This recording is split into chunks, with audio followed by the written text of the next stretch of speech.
राणीच्या बागेतल्या थिएटरमध्ये बायकाड्याच्या अग्निशमन दलाचे जवान धून वाजवायचे. मी ऐकले वाजवायचे आणि पोलीस बँड ही. पण मला एक संशय नेहमी येत असतो की असे प्रकार बंद पाडले की तिथली जागा अन्य कुठल्या तरी गोष्टीसाठी अवेलेबल असतात.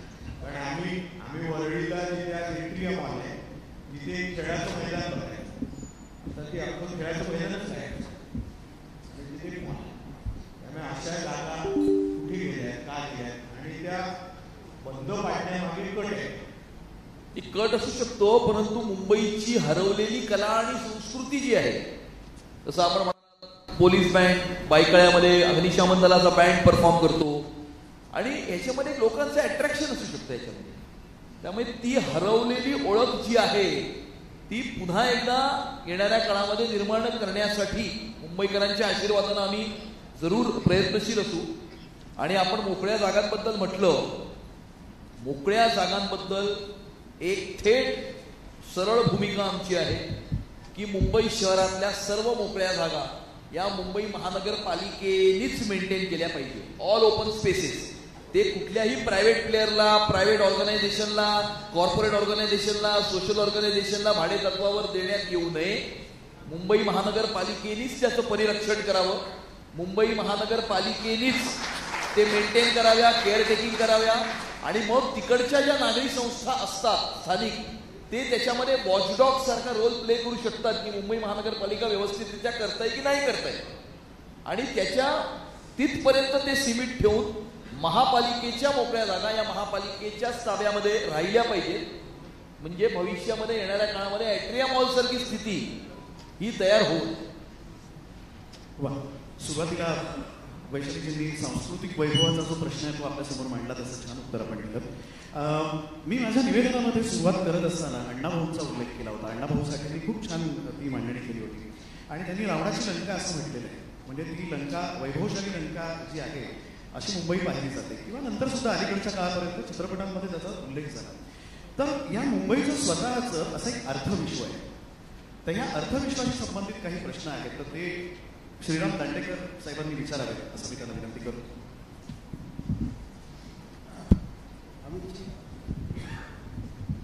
अमित नमस्कार. नमस्ते. मुंबईच्या अनेक महत्वाच्या जागांचा पुनर्विकास उदाहरणार्थ धारावीमध्ये आपल्याला माहिती आहे की अनेक उद्योग आहेत. चांगल्या गोष्टी इकडे बनतात. आता पुनर्विकासाचा जो आराखडा आहे त्याच्यामध्ये हे जे छोटे उद्योजक आहेत, सामान्य उद्योजक आहेत, त्यांना पुनर्विकास झाल्यावर त्या ठिकाणी त्यांचे व्यवसाय करायला काही आराखडा आहे का, जागा आहे का, असणार आहे का, म्हणजे ते मुंबईबाहेर फिरते जाऊ नये याच्याकरता नंबर एक प्रश्न. एक उपप्रश्न आहे याच्यामध्ये तो असा आहे, काय होतं पुनर्विकास झाल्यानंतर ज्या पर्पज करतात समजा त्यांना व्यावसायिकांना परत जागा दिली गेली, तो पर्पज विसरला जाऊन ते दुसऱ्याच कारणाचा उपयोग करतात काही जण. तर ह्याच्यावर सुद्धा काही बंधन असणार आहे असा प्रश्न आहे. माझा दुसरा एक प्रश्न तो असा आहे की आपण युटिलिटी कॉरिडॉरचा उल्लेख केला, स्वागतार्ह गोष्ट आहे. याला धरून माझा प्रश्न आहे, न्यूयॉर्कची स्थिती काही वर्षापूर्वी, 100 वर्षापूर्वी, 70 वर्षापूर्वी मुंबईसारखी होती. म्हणजे आताची मुंबईची स्थिती आहे तशी. त्याच्यामध्ये न्यूयॉर्कचे फुटपाथ, पाणी, अनेक गोष्टी होत्या. मगाशी आपण वैशालीजी बोलले तसं नव्हत्या अनेक गोष्टी. मोझेस नावाचा महापौर, आता महापौर इसिक्यू मेयर नाही, तो मेयर होता न्यूयॉर्क शहराचा. आणि न्यूयॉर्क शहराच्या घटनेप्रमाणे किंवा कायद्याप्रमाणे मेयरला बरेच अधिकार असतात.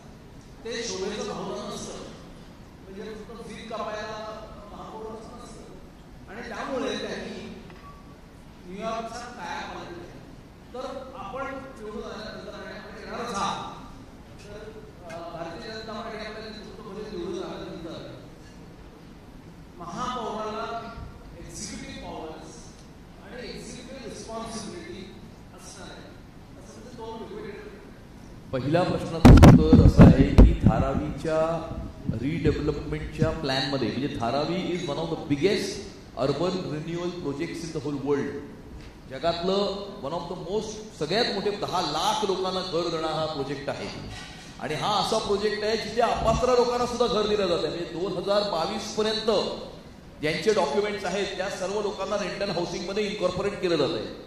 आणि ह्याच्यातली खास बाब अशी आहे की धारावीमधले हे जे स्मॉल स्केल इंडस्ट्रीज आहेत, या स्मॉल स्केल इंडस्ट्रीज करता त्याच रिडेव्हलपमेंटच्या प्रोजेक्टमध्ये एक छोटंसं हब जे आहे ते तयार करण्यात येत आहे, जेणेकरून तिकडे जे काही स्पेशलिस्ट अशा प्रकारचे जे उद्योग आहेत, चामड्याचा विशेष करून लेदर रिलेटेड, तर त्यांना एक स्पेशल हब त्या ठिकाणी त्याचा जो आहे तो तयार करण्यात येत आहे. म्हणजे तुम्ही जे विचारलं की धारावीमधले उद्योग हे धारावीमध्येच राहणार, तिकडनं बाहेर जाणार नाहीत आणि इनफॅक्ट त्यांना एक जास्त पोषक अशा प्रकारचं वातावरण त्या ठिकाणी निर्माण केलं जाईल. हे तुमच्या पहिल्या प्रश्नाचं उत्तर आहे. दुसरं, तुम्ही महापौराबद्दल प्रश्न विचारलात की मला वाटते की न्यूयॉर्कच्या महापौराच्या निवडीनंतर दुसऱ्या दिवशी एका वृत्तपत्रामध्ये याची चर्चा झाली होती की तिकडच्या महापौराचे अधिकार किती, मुंबईतल्या महापौराचे अधिकार किती. असं आहे की मुंबईच्या महापौरालाही खूप अधिकार असतात, पण ते अधिकार तुम्ही किती राबवता हे त्याच्या मागचं हे आहे. उदाहरणार्थ, मुंबई महानगरपालिकेमध्ये कुठलीही गोष्ट करायची असेल तर ती स्टँडिंग कमिटीला येते. टेंडर, वर्क जे काय असेल, स्टँडिंग कमिटीचा चेअरमन चेअर करतो ती मीटिंग. त्यानंतर ते कुठे जातं, ते हाऊसमध्ये जातं, म्हणजे जनरल बॉडीमध्ये जातं. जनरल बॉडी चेअर कोण करतं, महापौर करतो. म्हणजे मुंबई महानगरपालिकेमध्ये घडणारी कुठलीही गोष्ट ही मुंबई महानगरपालिकेच्या आमसभेची मंजुरी घेऊनच केली जाते आणि ती मंजुरी द्यायचे पूर्ण आणि पूर्ण अधिकार त्या चेअरवर बसलेल्या महापौराचे असतात. मुळात तो एजेंडा घ्यायचा की नाही घ्यायचा हा त्याचा निर्णय आहे. आणि मग मताला ते टाकतात महापौर आणि मग मतांच्या आधारावरती ते पास होतात. महापौरांनी एखादा चुकीचा एजेंडा आला तो घेतलाच नाही हाऊसमध्ये, तो होऊच शकत नाही. याचा अर्थ काय, याचा अर्थ की मुंबई महानगरपालिकेच्या महापौराला सुद्धा खूप पॉवर्स आहेत. परंतु मुंबई महानगरपालिकेमध्ये गेली 25 वर्ष जे महापौर राहिले त्यांचं रिमोट कंट्रोल जे आहे ते दुसरीकडे कुठेतरी होतं आणि त्यामुळे त्यांना कोणीतरी चालवायचं. स्टँडिंग कमिटी चेअरमनला कोणीतरी चालवायचं आणि म्हणून ज्या ठिकाणी ते कंट्रोल होतं त्यांनी मुंबईच्या महापौराला शोभेचं पावलं करून ठेवलं. त्यांनी मुंबईच्या महापौराची पोझिशन एक डेकोरेटिव्ह पोझिशन ही करून ठेवली की तुम्ही बाबा फक्त फीत कापायचं, एजेंडा कुठला येणार आणि कुठला नाही येणार हे सुद्धा आम्ही ठरवणार. आम्ही तुम्हाला सांगणार तेव्हाच तो एजेंडा हाऊसमध्ये घ्यायचा, तोपर्यंत घ्यायचाही नाही हाऊसमध्ये.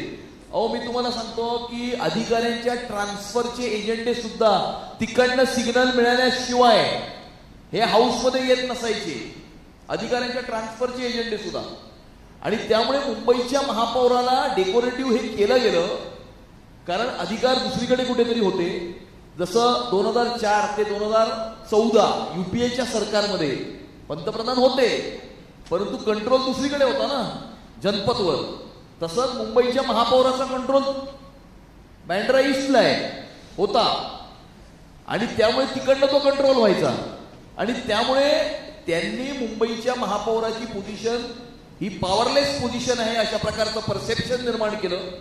ही डेकोरेटिव्ह पोझिशन आहे अशा प्रकारचं परसेप्शन निर्माण केलं जे वास्तव नाही. मुंबईच्या महापौराला जरी एक्झिक्युटिव्ह म्हणजे जरी तो फाईलवर सही करत नसेल परंतु फाईलवर सही तेव्हाच होते ज्या वेळेला आमसभेमध्ये तो एजेंडा मंजूर होतो. आणि आमसभेमध्ये एजेंडा मंजूर करून घ्यायचा की नाही घ्यायचा किंवा हाऊसमध्ये आणायचा की नाही यायचा हा महापौराचा अधिकार आहे. त्यामुळे ऑलरेडी महापौराला खूप अधिकार आहे, त्याचा उपयोग झालेला नाही. हो, परत युटिलिटी कॉरिडॉर अशी संबंधित आहे आणि म्हणून ते परत मोजेचं उदाहरण असं आहे. तिकडे सिंगल अथॉरिटी कॉन्सेप्ट आहे.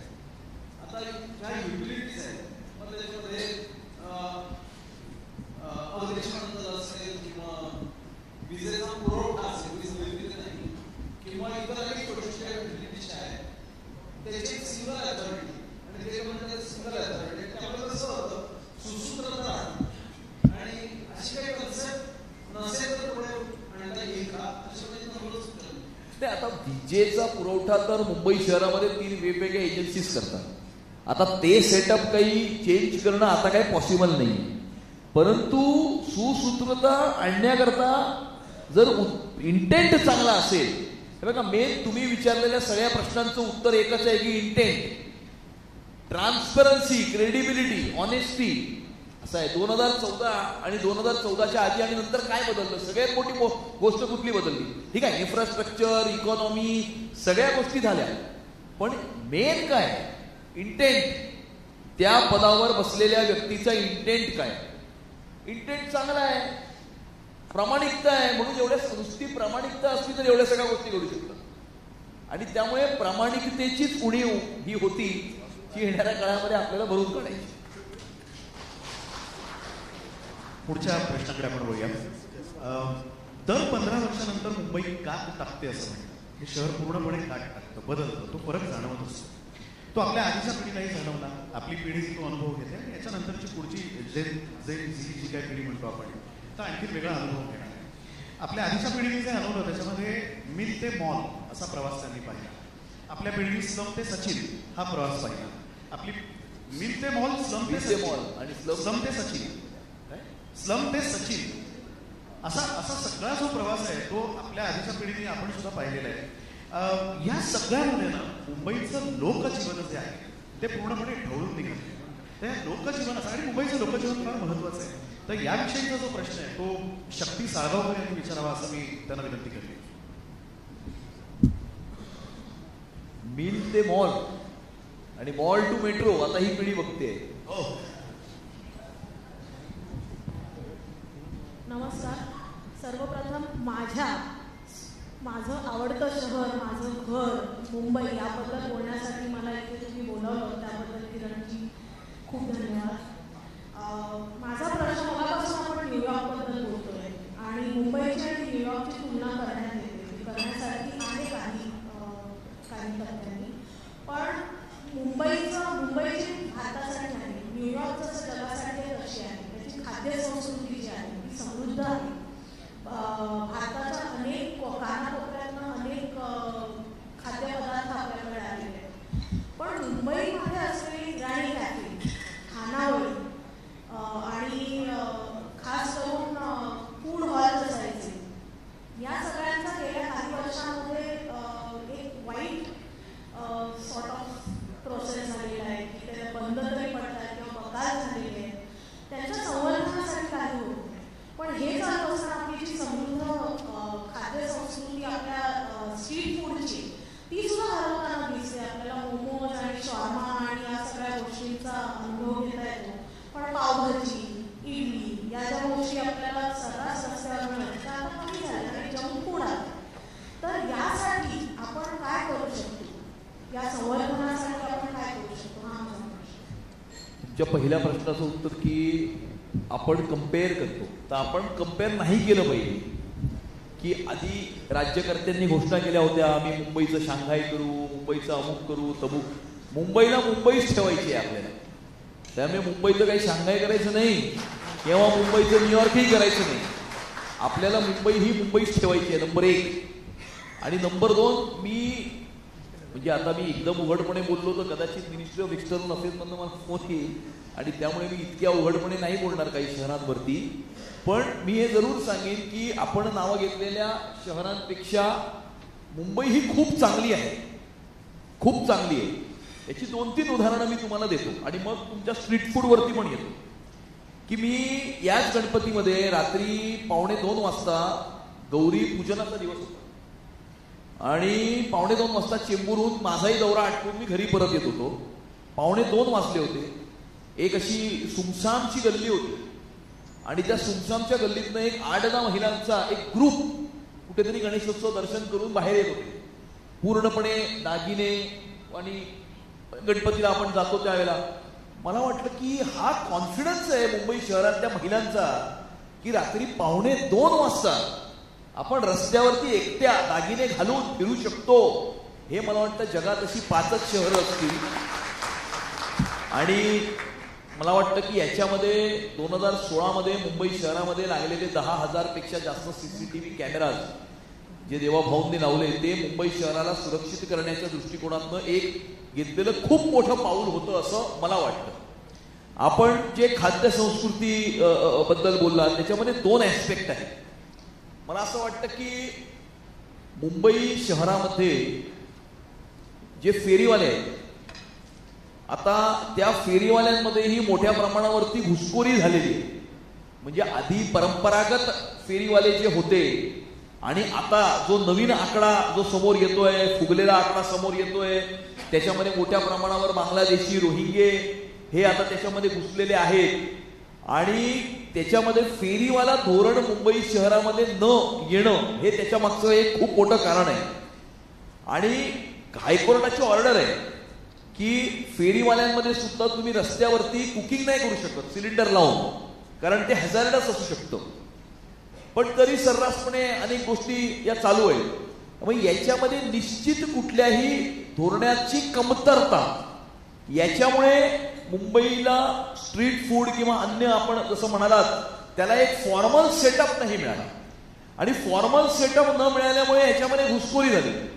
इराणी कॅफेज असतील, आता त्या इराणी कॅफेच्या बाहेर समजा 4 लोकांनी चहाचे स्टॉल टाकले बांगलादेशींनी किंवा रोहिंग्यांनी, तर मग ऑटोमॅटिकली त्याच्या मागे जे असलेलं दुकान आहे ते अफेक्ट होणारच आहे.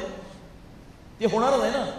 कारण आणि त्याच्यामुळे हे अशा प्रकारे याला फॉर्मल सेट म्हणजे असं आहे, फेरीवाले जे आहेत, जे एलिजिबल फेरीवाले आहेत, ज्यांची पात्रता आहे 2014च्या आधीची, जो काही त्यांचा निश्चित केलेला जो आकडा असेल, त्यांना फेरीवाला क्षेत्र आरक्षित करून दिले पाहिजे.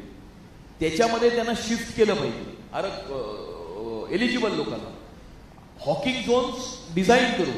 आणि all other areas other than Hawking zones can be made non Hawking zone. आणि त्या हॉकिंग झोन मध्ये डेझिग्नेटेड स्ट्रीट फूड साठी जागा सुद्धा आपण त्या ठिकाणी या करू शकतो. स्ट्रीट की बाबा ही गल्ली ही फक्त स्ट्रीट फूड साठी आहे. असं नाही की तुम्ही मुंबई शहरातला प्रत्येक रस्त्यावरती अशा प्रकारचे हे त्याला कुठेतरी एक सेटअप पाहिजे, त्याला एक लीगल सिस्टम पाहिजे, त्याला एक ऑर्गनाइज सेटअप पाहिजे.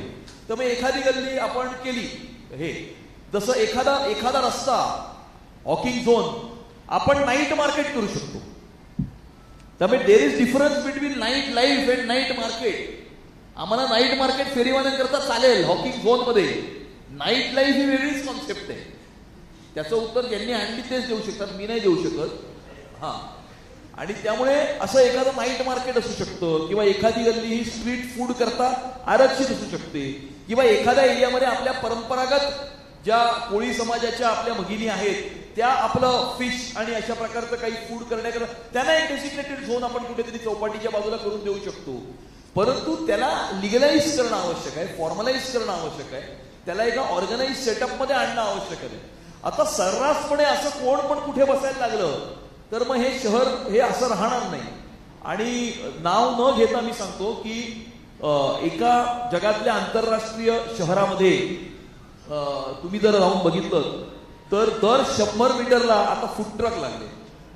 आणि तो प्रत्येक फूड ट्रकचं लायसन्स हे मी तुम्हाला सांगतो त्या देशामध्ये आलेल्या रेफ्युजीने घेतलेला आहे. आणि त्याच्यामुळे त्या शहराचा रंग बदलतोय. आणि त्या शहराचा रंग बदलतोय म्हणून कदाचित त्या शहराचा महापौर एक एक्स माणूस झालेला आहे. तुम्ही समजू शकता. तुम्ही मगाशी म्हणालात तसं की जगभरातला प्रवास करून जेव्हा आपण उतरतो मुंबईला, फ्लाईटने आलो काय किंवा अगदी ट्रेनने आपण म्हणूया किंवा बसने सुद्धा जर आलो तर परदेशस्थ तर झालेच, पण मूळचे मुंबईकर बाहेर जाऊन पुन्हा जेव्हा येतात त्याही वेळेला त्यांना असंख्य प्रश्नांना सामोरं जावं लागतं. रस्त्यांचं उदाहरण तुम्ही दिलं की रस्ता खड्ड्यात की खड्डे रस्त्यात. त्याच्या पुढचा प्रश्न परत ट्रॅफिक, ते ओलांडून गेलं की पार्किंग कुठे करायचं वगैरे अशा अनेक गोष्टी आहेत. तर मूलभूत पाया सुविधा ज्याला आपण म्हणतो त्याच्याशी संबंधित एक प्रश्न व्हावा हे खूप गरजेचं आहे. मी निखिलजींना विनंती करतो त्यांनी तो प्रश्न विचारा. नमस्कार. नमस्कार. आम्ही जे मूलभूत रिक्वायरमेंट आज मुंबई खरोखर आपण बघायला गेलो तर एका लेवलला असं विचार करतोय की खरोखर आज western express highway, eastern express highway प्रचंड गर्दी असते. पण मनात सायमल्टेनियसली विचार येतो की आज कोस्टल रोड बनतोय. कोस्टल रोडनी जो मेजर फरक पडला आहे हा पुढे ज्यावेळेला वर्णीनंतर पुढे आपण जातो त्यावेळेला आपल्याला दिसतो की एक पॅरलल रोड पूर्ण बनल्यामुळे आजच्या तारखेला एक पूर्ण ट्रॅफिक जो आहे हा डिस्ट्रीब्यूट झाला. सो आज ज्या वेळेला कोस्टल रोड बनेल आणि वेस्टचे लोक वेस्टवरून ईस्टचे लोक ईस्टवरून त्यावेळेला डेन्सिटी कमी होईल ही गोष्ट दिसते.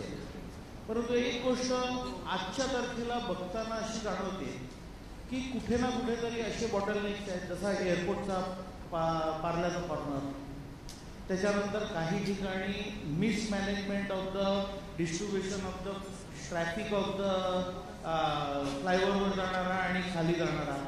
म्हणजे फक्त बोरिवलीला जायला 2 तास लागतात मुंबईवरून निघाल्यानंतर, पण खरं जर का फिजिकली ज्या वेळेला आपण लाल आपल्याला मॅपमध्ये दिसतं आणि तिथे बसतो तिथे काही नसतं.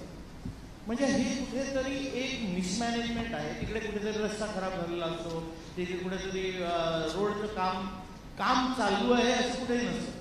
परंतु ही मॅनेजमेंट कुठेतरी कॉर्पोरेशननी, कारण आजच्या तारखेला हायवे कॉर्पोरेशनच्या ताब्यात आहे, तर त्यामुळे ही कुठेतरी कॉर्पोरेशननी थोडीशी एका बाजूनी बघून त्याच्यावर एक सोल्युशन काढणं फार गरजेचं आहे. तर त्याच्यावरती तुमचं काय म्हणणं आहे की ह्या कंजेशन बद्दल आपण विचारलं. मुंबई शहराच्या ट्रॅफिकचा 60% ट्रॅफिक हा वेस्टर्न एक्सप्रेस हायवेवरती आहे. आता वेस्टर्न एक्सप्रेस हायवेला डिकंजेस्ट करण्याकरता नंबर 1 आता जी ॲक्वालाईन चालू झाली ती मोठ्या प्रमाणावरती वेस्टर्न एक्सप्रेसला डिकंजेस्ट करेल. परंतु खऱ्या अर्थानं डिकंजेस्ट वेस्टर्न एक्सप्रेस होईल की आपण समजा साऊथ मुंबईहून निघालो की कोस्टल रोडने आपण वर्लीला येतो, वर्लीहून बँड्राला येतो. बँड्राच्या पुढे जो आता सिलिक तयार होतोय वर्सोव्यापर्यंत आणि मग वर्सोव्यापासून थेट तो पुढे विरार भायंदरपर्यंत, हे जेव्हा काम पूर्ण होईल तेव्हा वेस्टर्न एक्सप्रेसवेला पॅरलल अशा प्रकारचा एक दुसरा रस्ता जो आहे एक्सप्रेसवे तयार होईल. म्हणजे काय होईल की ट्रॅफिक डिस्ट्रीब्यूट होईल. आणि हे ट्रॅफिक डिस्ट्रीब्यूट झाल्यानंतर मोठ्या प्रमाणावरती तुम्ही हे बघाल की आता कसं आहे की आधी उदाहरणार्थ मी पीक अवरला जर मला माझ्या घरून निघायचं असेल अंधेरी वेस्टहून आणि मला विधान भवनला जायचं असेल तर पीक अवरला मला 1 तास 40 मिनिटं लागायची. आता मी 45 मिनिटात पोहोचतो. बिकॉज वर्लीच्या पुढे किंवा बँड्राच्या पुढे मला ट्रॅफिकच नाही लागत ना. जे ट्रॅफिक आहे ते बँड्रापर्यंत आहे.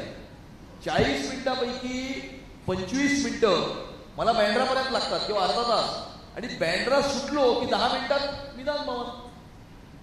आणि म्हणून त्याच्यामुळे हा जेव्हा रस्ता पूर्ण विरार भाईंदरपर्यंत डेव्हलप होईल त्यावेळेला मोठ्या प्रमाणावरती वेस्टर्न एक्सप्रेसवे जो आहे तो डिकंजेस्ट होईल.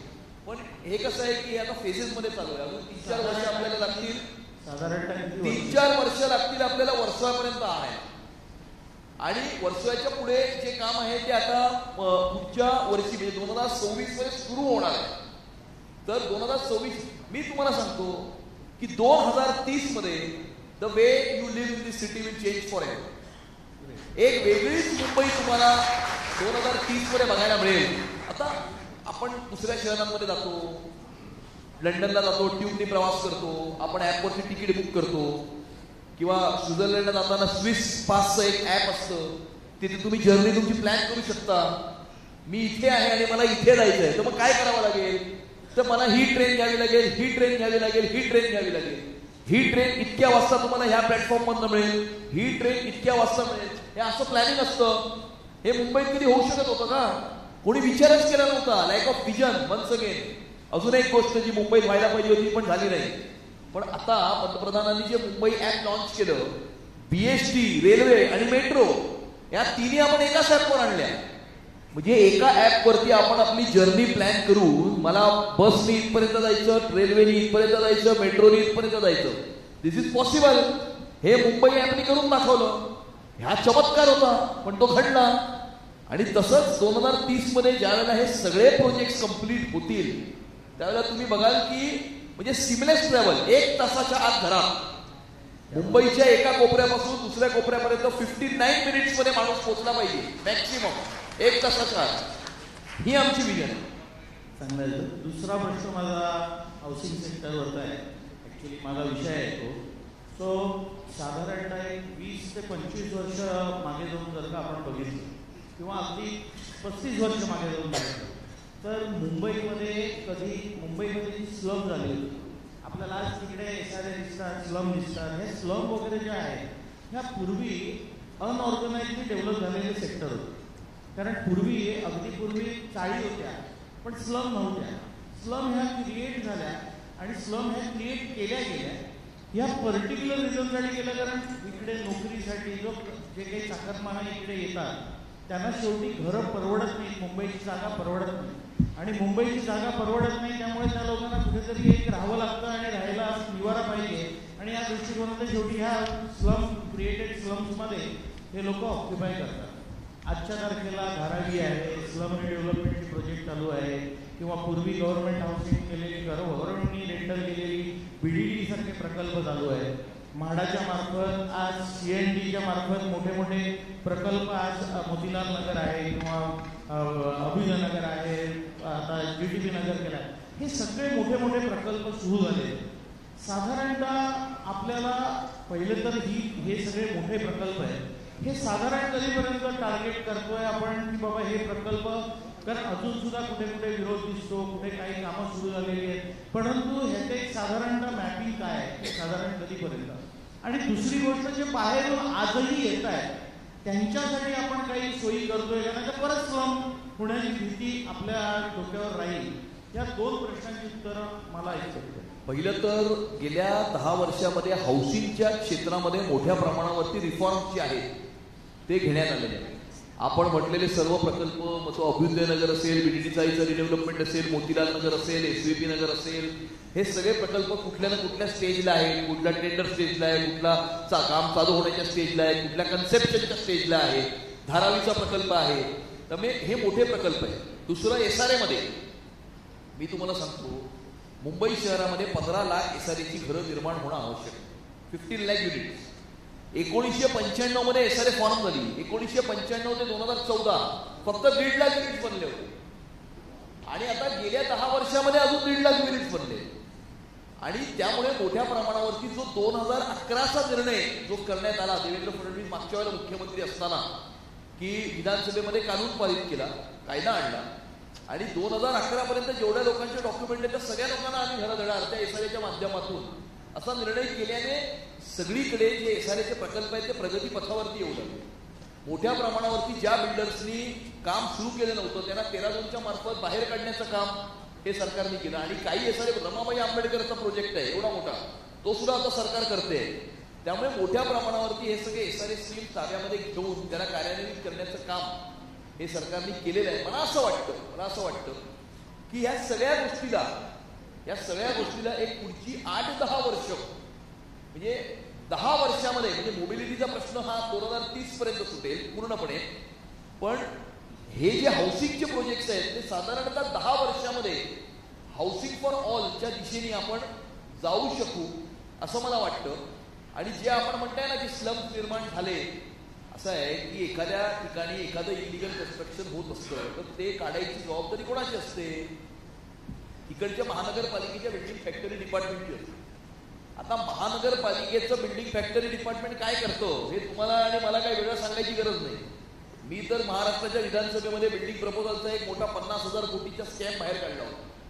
आणि त्याच्यामध्ये हे काही विशिष्ट प्रकारचे अधिकारी त्याच डिपार्टमेंटमध्ये कसे, तुम्ही त्या क्षेत्रात आहात त्यामुळे तुम्हाला चांगलं माहीत असेल, काही अधिकारी आहेत ते फक्त DP, building proposal, building factory एवढ्याच डिपार्टमेंटमध्ये फिरतात. ते कचरा खात्यात कधीच काम करत नाही, ते SWD कधीच काम करत नाही, ते मेंटेनन्समध्ये कधीच काम करत नाही, किंवा जास्तीत जास्त काय ते SRAच जातात. त्यामुळे त्या तेवढ्या सर्कलमध्ये ते अधिकारी फिरत असतात आणि त्या अधिकाऱ्यांना फिरवणारं एक रॅकेट असतं. आणि ते रॅकेट मोठ्या प्रमाणावरती मुंबई महानगरपालिकेच्या राज्यकर्त्यांनी हे राबवलं होतं ते रॅकेट. आणि त्याच्यामुळे it is a vicious circle. आणि त्यामुळे आपण पुन्हा एकदा मूळ मुद्द्याकडे येतो याच्यातनं सुद्धा, की इंटेंट, ऑनेस्टी, ट्रान्सपरन्सी, ऍडमिनिस्ट्रेशनमध्ये इंटेंट आणि ऑनेस्टी जर असेल तर हे सगळे प्रश्न जे आहेत ते सोडवले जाऊ शकतात असं मला वाटतं. त्याच्यात रेंटल हाऊसिंगचा कुठे स्कोप फक्त मला rental housing is a requirement of Mumbai, त्याला थोडंसं काही प्राधान्य देणार आहे. धारावीच्या माध्यमातून आम्ही रेंटल हाऊसिंगला प्राधान्य दिलेलंच आहे. जे 2011 ते 2022 मध्ये जे त्या 11 वर्षामध्ये पात्र झालेले धारावी मधले जे झोपडपट्टी धारक आहेत त्यांना आपण रेंटल हाऊसिंगच देतोय ना, आणि त्यामुळे त्यांना तिथे देऊ शकत नाही. तर दुसरी जागा ही त्या ठिकाणी त्या कन्सॉर्शियमला देऊन त्या ठिकाणी रेंटल हाऊसिंग बांधण्याचंच काम हे करण्यात येत आहे. आणि त्यामुळे रेंटल हाऊसिंगला डेफिनेटली आपण प्राधान्य दिलेलं आहे. मी जोडून याला हिंदुत्ववाद्यांनी उपस्थित केलेल्या मुद्द्यांना त्याची सुरुवातीला चेष्टा केली जाते आणि मग नंतर त्याचे चटके लागायला लागल्यावर त्याचा गांभीर्याने विचार केला. आणि जे मुद्दे मांडले त्यात हळूहळू एक आम्ही सुरुवातीला लव्ह जिहादची चेष्टा केली, नंतर आम्ही वोट जिहादची चेष्टा केली. आम्ही म्हणजे सो कॉल्ड मेनस्ट्रीम मीडिया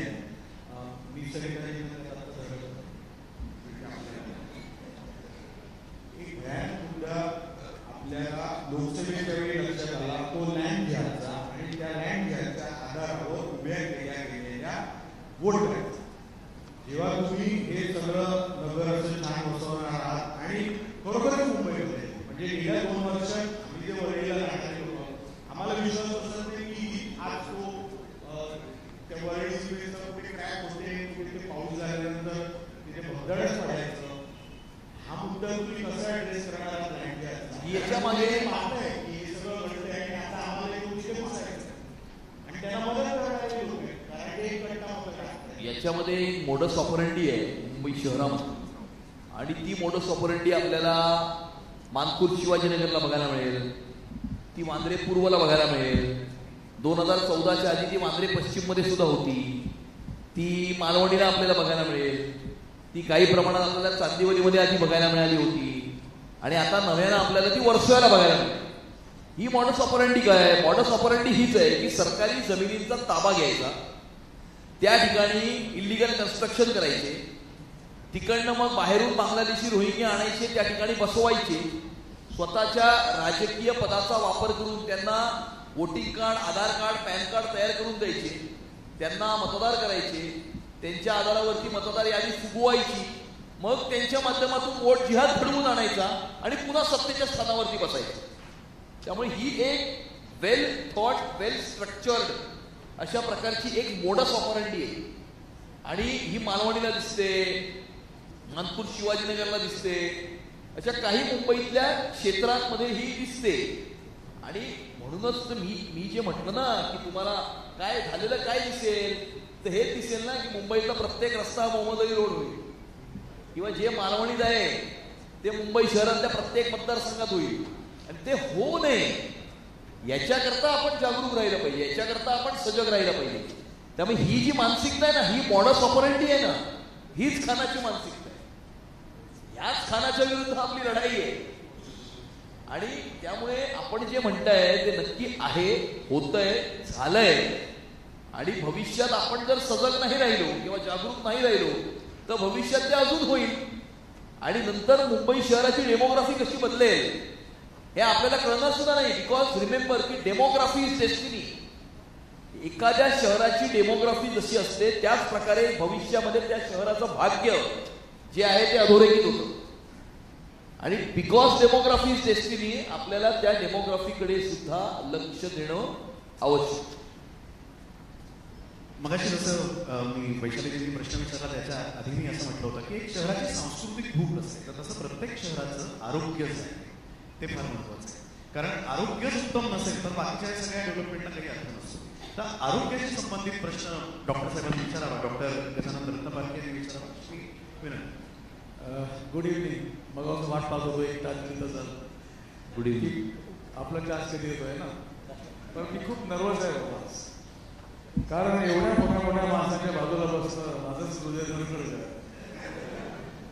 आणि मंगेश पाडगावकरांनी म्हटलंय की कोणाचं प्रेम असं तराजच करू नये, आणि एवढी मोठी माणसं बाजूला असताना आपल्याला काय नारायण बोलत नाही.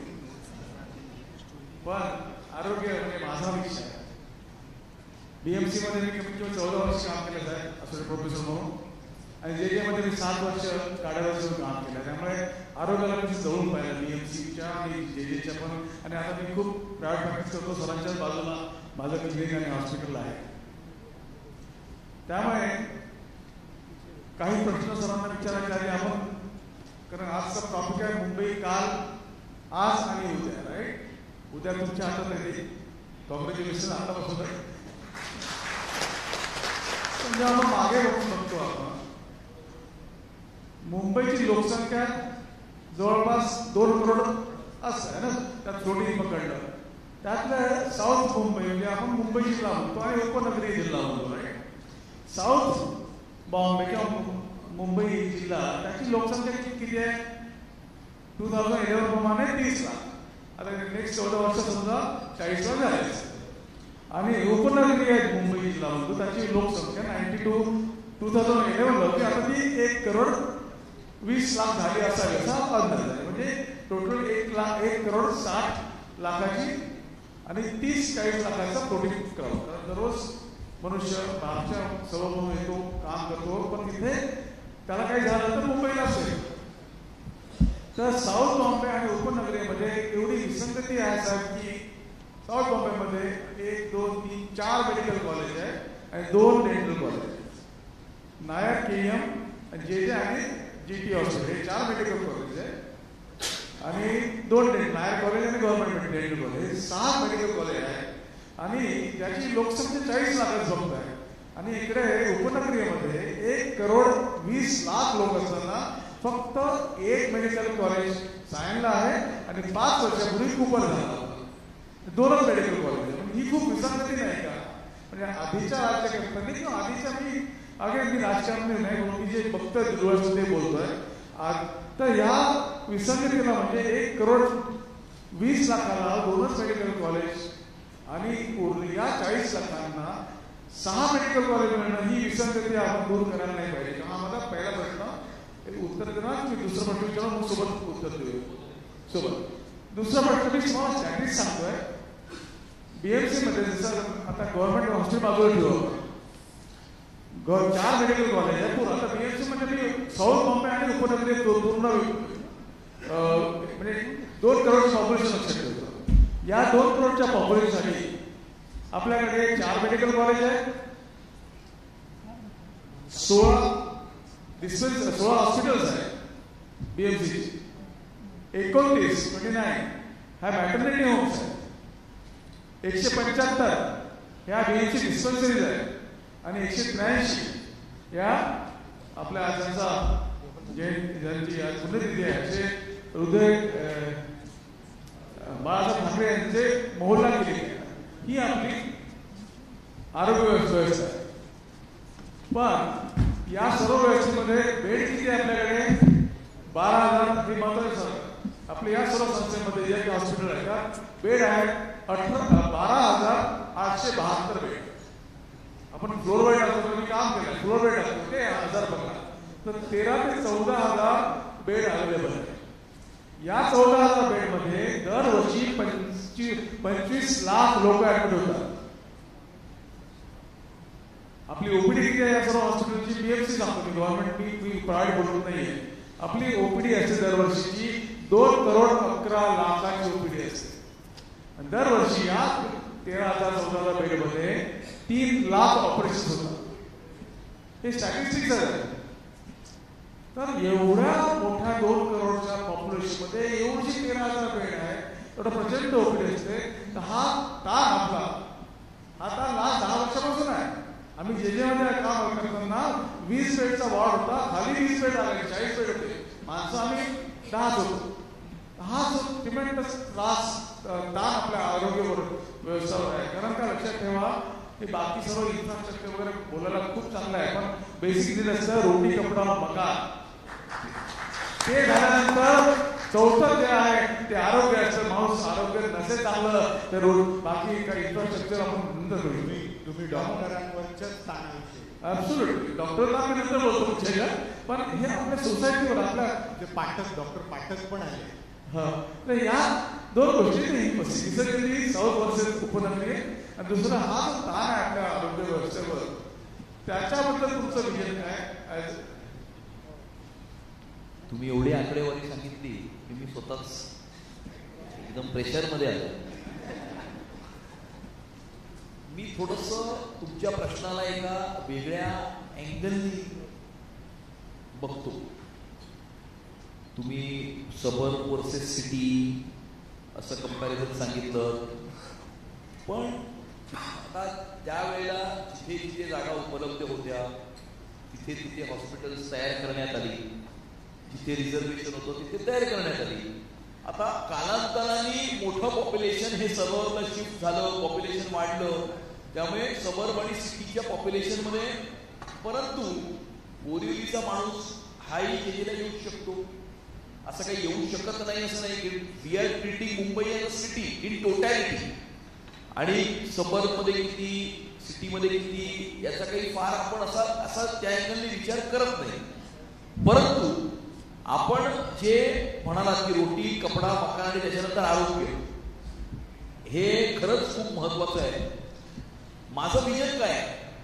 माझं हेच विजन आहे की जशा प्रकारची ट्रीटमेंट आपल्याला कुठल्याही प्रायव्हेट हॉस्पिटलमध्ये मिळते, जशा प्रकारचं इन्फ्रास्ट्रक्चर आपल्याला कुठल्याही प्रायव्हेट हॉस्पिटलमध्ये मिळतं, तशाच प्रकारची ट्रीटमेंट आणि इन्फ्रास्ट्रक्चर हे महानगरपालिकेच्या इस्पितळांमध्ये सुद्धा मिळालं पाहिजे. हे आमचं विजन आहे. ते होऊ शकतं का? ते डेफिनेटली होऊ शकतं, आणि त्याचा तुम्हीच आम्हाला अभ्यास करून सांगा. म्हणजे मी परवाच KEM हॉस्पिटलचे एक मीटिंग होती, DMC हेल्थला एक प्रश्न विचारला की जे हॉस्पिटल सीट किती, बेड किती, म्हणाले 1650. KEM sorry 1650. 1650 बेडचं हॉस्पिटल मेंटेन करायला ॲन्युअल खर्च किती येतो? तर काय 500 कोटी, 700 कोटी, 700 कोटी. हा जो खर्च आहे किंवा हा जो रेशिओ आहे, हा कुठल्याही प्रायव्हेट हॉस्पिटलचा किती असतो हे बघावं लागेल. पॉइंट इज की महानगरपालिकेकडे पैसे नाही तसं नाही. महानगरपालिका पैसे खूप खर्च करते. मी कुपर हॉस्पिटलला एकदा मीटिंग घेतली, तिकडची सुरक्षा व्यवस्था चांगली नाही. मी विचारलं किती पगार देता तुम्ही वॉचमनला? 30,000 रुपये. 30,000 रुपये मध्ये बाउन्सर येतो. बाउन्सरचा मुंबई हाच रेट आहे ना, 1,000-1,200 रुपये दिवसाला एका शिफ्टची. मग 30,000 रुपये एका माणसाला तुम्ही पगार देता. मग ही स्थिती का? म्हणजे काय? अगेन मी परत त्याच विषयाकडे येतो पुन्हा. इंटेंट, प्रामाणिकता, ट्रान्सपरन्सी हे नाहीये किंवा हे नव्हतं. कसं आहे, 30,000 रुपये त्या वॉचमनच्या नावाने घेतात, त्या वॉचमनला देतात 12,000-14,000 रुपये. बाकीचे 15,000 रुपये जे जातात ना हवेमध्ये वेगवेगळ्या टेबलवरती, ते जर थांबले आणि त्या 20,000 रुपये वॉचमनच्या मागे जरी खर्च केले तरी आपल्याला चांगली सुरक्षा व्यवस्था मिळू शकते. दुसरा मुद्दा की कुठल्याही महानगरपालिकेच्या इस्पितळामध्ये आपण कॅज्युअलिटीमध्ये गेलो, फर्स्ट इम्प्रेशन काय? फर्स्ट इम्प्रेशन पहिलं आपलं इंटरॅक्शन कोणाशी होतं? तर तिकडच्या वॉचमनशी होतं, त्याच्यानंतर नर्सशी होतं, नंतर OPD मध्ये असलेल्या डॉक्टरशी होतं. हे आपल्याशी कसे वागतात याच्यावरती आपण आपली महानगरपालिकेच्या त्या हॉस्पिटलबद्दलचं एक मत आपल्या मनामध्ये निर्माण करू शकतो. तेवढं सुद्धा ना, तो गरीब माणूस आलाय म्हणून त्याला कसंही ट्रीट करणार. आता हे सांगितल्यानंतर कुपर हॉस्पिटलमध्ये त्यांनी सॉफ्ट स्किल्सचं ट्रेनिंग चालू केलं 1 महिन्यापूर्वी. फ्रंटलाईन स्टाफला सॉफ्ट स्किल्स आणि बिहेवियर ट्रेनिंग त्यांनी चालू केलं. हे गरज आहे. काय? बेसिक स्वच्छता. तुम्ही एखाद्या ग्लोबल फोर्टिस किंवा अंबानी किंवा नानावटी हॉस्पिटलचं टॉयलेट बघा आणि मुंबई महानगरपालिकेच्या इस्पितळाचं टॉयलेट बघा. काय रॉकेट सायन्स आहे टॉयलेट साफ ठेवणं? हे काय रॉकेट सायन्स आहे? नाहीये. पण नाही ठेवत का? इंटेंट नाहीये, इच्छाशक्ती नाहीये, प्रामाणिकता नाहीये. आणि तुम्ही हॉस्पिटलबद्दल बोललात, हे same applies for corporation school. Mumbai, आता आमचं विजन काय आहे? आमचं विजन हे आहे की जशा इंटरनॅशनल स्कूलमध्ये फॅसिलिटी असते तशा प्रकारची फॅसिलिटी आमच्या मुंबई महानगरपालिकेच्या मुलांना मिळाली पाहिजे. आणि हे आम्ही पहिला पायलट प्रोजेक्ट करतोय. जुलै गांधीग्राम म्युनिसिपल स्कूल आहे, ती आता नवीन तयार होते. आता आम्ही त्याच एरियामध्ये असलेल्या एका दुसऱ्या इंटरनॅशनल स्कूलमध्ये एक टीम गेली. त्यांनी तिकडचं इन्फ्रास्ट्रक्चर स्टडी केलं. कशा प्रकारचे बेंच आहेत, कशा प्रकारची बाकडं आहेत, चेअर्स आहेत, स्क्रीन आहे, हे प्रोजेक्टर आहे. आम्ही कॉर्पोरेशनला सांगितलं, म्हटलं हे बघायचं आणि हे असं काढून द्यायचं गांधीग्राम शाळेमध्ये BMCच्या. आणि आहे त्यांच्याकडे, देऊ शकतात ते. सगळ्यासाठी बजेट असतं साहेब, इंटेंट नसतो. तो. आणि तो इंटेंट कसा येतो? छडी घेऊन उभा एकदा आला ना वरती, कोणी बसला ना डोक्यावर की तीच यंत्रणा 2014च्या आधी तीच ब्युरोक्रेसी होती सेंट्रल गव्हर्नमेंटची, आणि 2014च्या नंतर तीच ब्युरोक्रेसी आहे. आधी वेगळं काम करायचे, आता वेगळं काम करतात. का? ब्युरोक्रेसी बघत असते माझा पॉलिटिकल मास्टर काय आहे, त्याचं इंटेन्शन काय आहे, तो खाओ है खाने दो है, तो हम भी खाते चलो. पण त्याला जर खरं काम करायचं आहे, असं आहे देवेंद्रजींनी त्याच ब्युरोक्रेसीच्याकडनं काम करून घेतलं ना. तीच ब्युरोक्रेसी होती, तेच अधिकारी होते, तीच सिस्टम होती. मग 10 वर्षात मेट्रो झाली, कोस्टल रोड झाला, अटल सेतू पण झाला, इंटरनॅशनल एअरपोर्ट पण झालं, सीसीटीव्ही कॅमेरा पण लागले, बीडीडी पण झाली, अभ्युदयनगर पण झालं, म्हाडा पण झालं. 10 वर्षात झालं. का? इंटेंट. त्यामुळे इकडच्या पॅनलवरती बसलेल्या सगळ्यांनी विचारलेल्या प्रश्नाचं एकच उत्तर आहे, एका वाक्यात नाही, एका शब्दात देतो. Intent, transparency, honesty, credibility. एवढ्या जरी गोष्टी आल्या ज्याच नव्हत्या महानगरपालिकेमध्ये, आणि त्याच आम्हाला आणायच्या. तुम्हाला एक चांगला मुद्दा देतो पुन्हा डिस्कस करायला. बीएमसीचं आरोग्याचं जे बजेट असतं ते ऑलमोस्ट 7,500 आसपास, 7,500 कोटीच्या आसपास. हो, त्यातलं 5,500च्या आसपास 5,500 कोटी हे वर्किंग कॅपिटल म्हणजे ऑपरेशन असतं, आणि 2,000 ते 2,500 कोटी हे इन्फ्रास्ट्रक्चर. फॉर एक्झाम्पल आज 10 वर्षात दर वर्षाला आपल्याला 2,000 कोटी आपल्या इन्फ्रास्ट्रक्चरवर, पण ते कुठे दिसत नाही. 2,000 कोटी पर इयर मध्ये दरवर्षी एखादं मोठं हॉस्पिटल यायला पाहिजे, बरोबर आहे. किती आपले आजारी हॉस्पिटल्स आहेत, हॉस्पिटल आजारी, इन्फ्रास्ट्रक्चरमध्ये 2,000-2,500 रुपये आपल्याला सँक्शन होत आहे, पण ते दिसत नाही. आज 10 वर्षात समजा तुम्ही म्हणाला 2,000 पर इयर प्रमाणे कमीत कमी 10 हॉस्पिटल व्हायला पाहिजे ना. आणि मी कम्पेअर नाही करत की साऊथ बॉम्बे वर्सेस लोकसंख्या ज्याप्रमाणे वाढत आहे तेव्हा त्या राजकारणाने त्याप्रमाणे इन्फ्रास्ट्रक्चर हॉस्पिटल बांधायला पाहिजे, हा माझा उद्देश होता. बरोबर. इन्फ्रास्ट्रक्चर, MRI मशीन उदाहरणार्थ हे सुद्धा एक हॉस्पिटलमध्ये लागणारं इन्फ्रास्ट्रक्चर आहे. अरे त्या MRI मशीनचं टेंडर नाही काढू शकत, 3-3 वेळा रिकॉल करतात. 3-3 वेळा रिकॉल करतात. असं आहे का? कारण मग त्यांना पाहिजे तो कॉन्ट्रॅक्टर पाहिजे, मग तो आला नाही तर परत रिकॉल करायचं. सिंपल आहे ना. त्यांना काय सांगितलं? त्यांना सांगितलं पंतप्रधानांनी जेम पोर्टल तयार केली आहे. जेम, त्या जेम पोर्टलवरती देशातले नाही जगातले सगळे वेंडर उपलब्ध आहेत. तुम्ही टाका ना जेम पोर्टलवरती तुमची रिक्वायरमेंट, आणि जेम पोर्टलवरनं येईल कोण फिलिप्स येईल, सिमेंट येईल, आपण कोण यायचं तो येईल, आणि त्या टर्म्स अँड कंडिशननुसार तुम्ही ते आपण करायचं नाही, because it is digital platform. मग डिजिटल प्लॅटफॉर्मवरती आल्यानंतर बाकीच्या काही गोष्टी ज्या करायच्या असतात त्या करता येणार नाही, बरोबर की नाही. आणि म्हणून मग ते परत रिकॉल करतात ते टेंडर. जोपर्यंत त्यांच्या मनातला माणूस येत नाही तोपर्यंत रिकॉल करत बसतात. अशी ही ऍडमिनिस्ट्रेशन आहे. आणि त्यामुळे हेच आपल्याला बदलायचं, हेच बदलायचं. त्यामुळे इन्फ्रास्ट्रक्चरवरती खर्च होतो हा दिसत नाही आपल्याला. पैसे खूप खर्च करतात, कॉर्पोरेशनकडे पैसे आहेत, पण त्याचा उपयोग, सदुपयोग त्या पैशाचा होत नाही. लिकेजेस सिस्टम मध्ये खूप असतात. ते लिकेजेस प्लग केल्याच्या नंतर तुम्ही सांगता सगळे प्रॉब्लेम सॉल्व्ह. आपल्याकडे मराठीमध्ये पोट तिडकीने असा एक प्रश्न, शब्दप्रयोग केला जातो. डॉक्टर हृदयाशी संबंधित आहे, त्यांचे प्रश्न हृदय तिडकीने होते. आणि माझा पुढचा प्रश्न जो आहे तो हृदयाशी जोडलेला आहे. तर त्यामुळे कसं की हृदय हे उत्तम राहावं ना, त्याला पोषक वातावरण मिळालं पाहिजे त्याला, कारण हृदय थांबलं तर सगळंच थांबलं ना. आणि मग मुंबईकरांचं हृदय खूप मोठं आहे, ते सगळ्यांना सामावून घेतात वगैरे वगैरे. मुळात हे हृदय चांगलं राहण्यासाठी ह्या शहराच्या अवतीभोवती असलेलं जे पर्यावरण आहे हे पोषक आहे का, तर पर्यावरणाशी संबंधित प्रश्न अक्षय मांडवकर यांनी विचारावा असं मी अक्षराला विनंती करतो. आणि मग त्यानंतर आपण काही प्रातिनिधिक प्रश्न उपस्थितांमधून. हो हो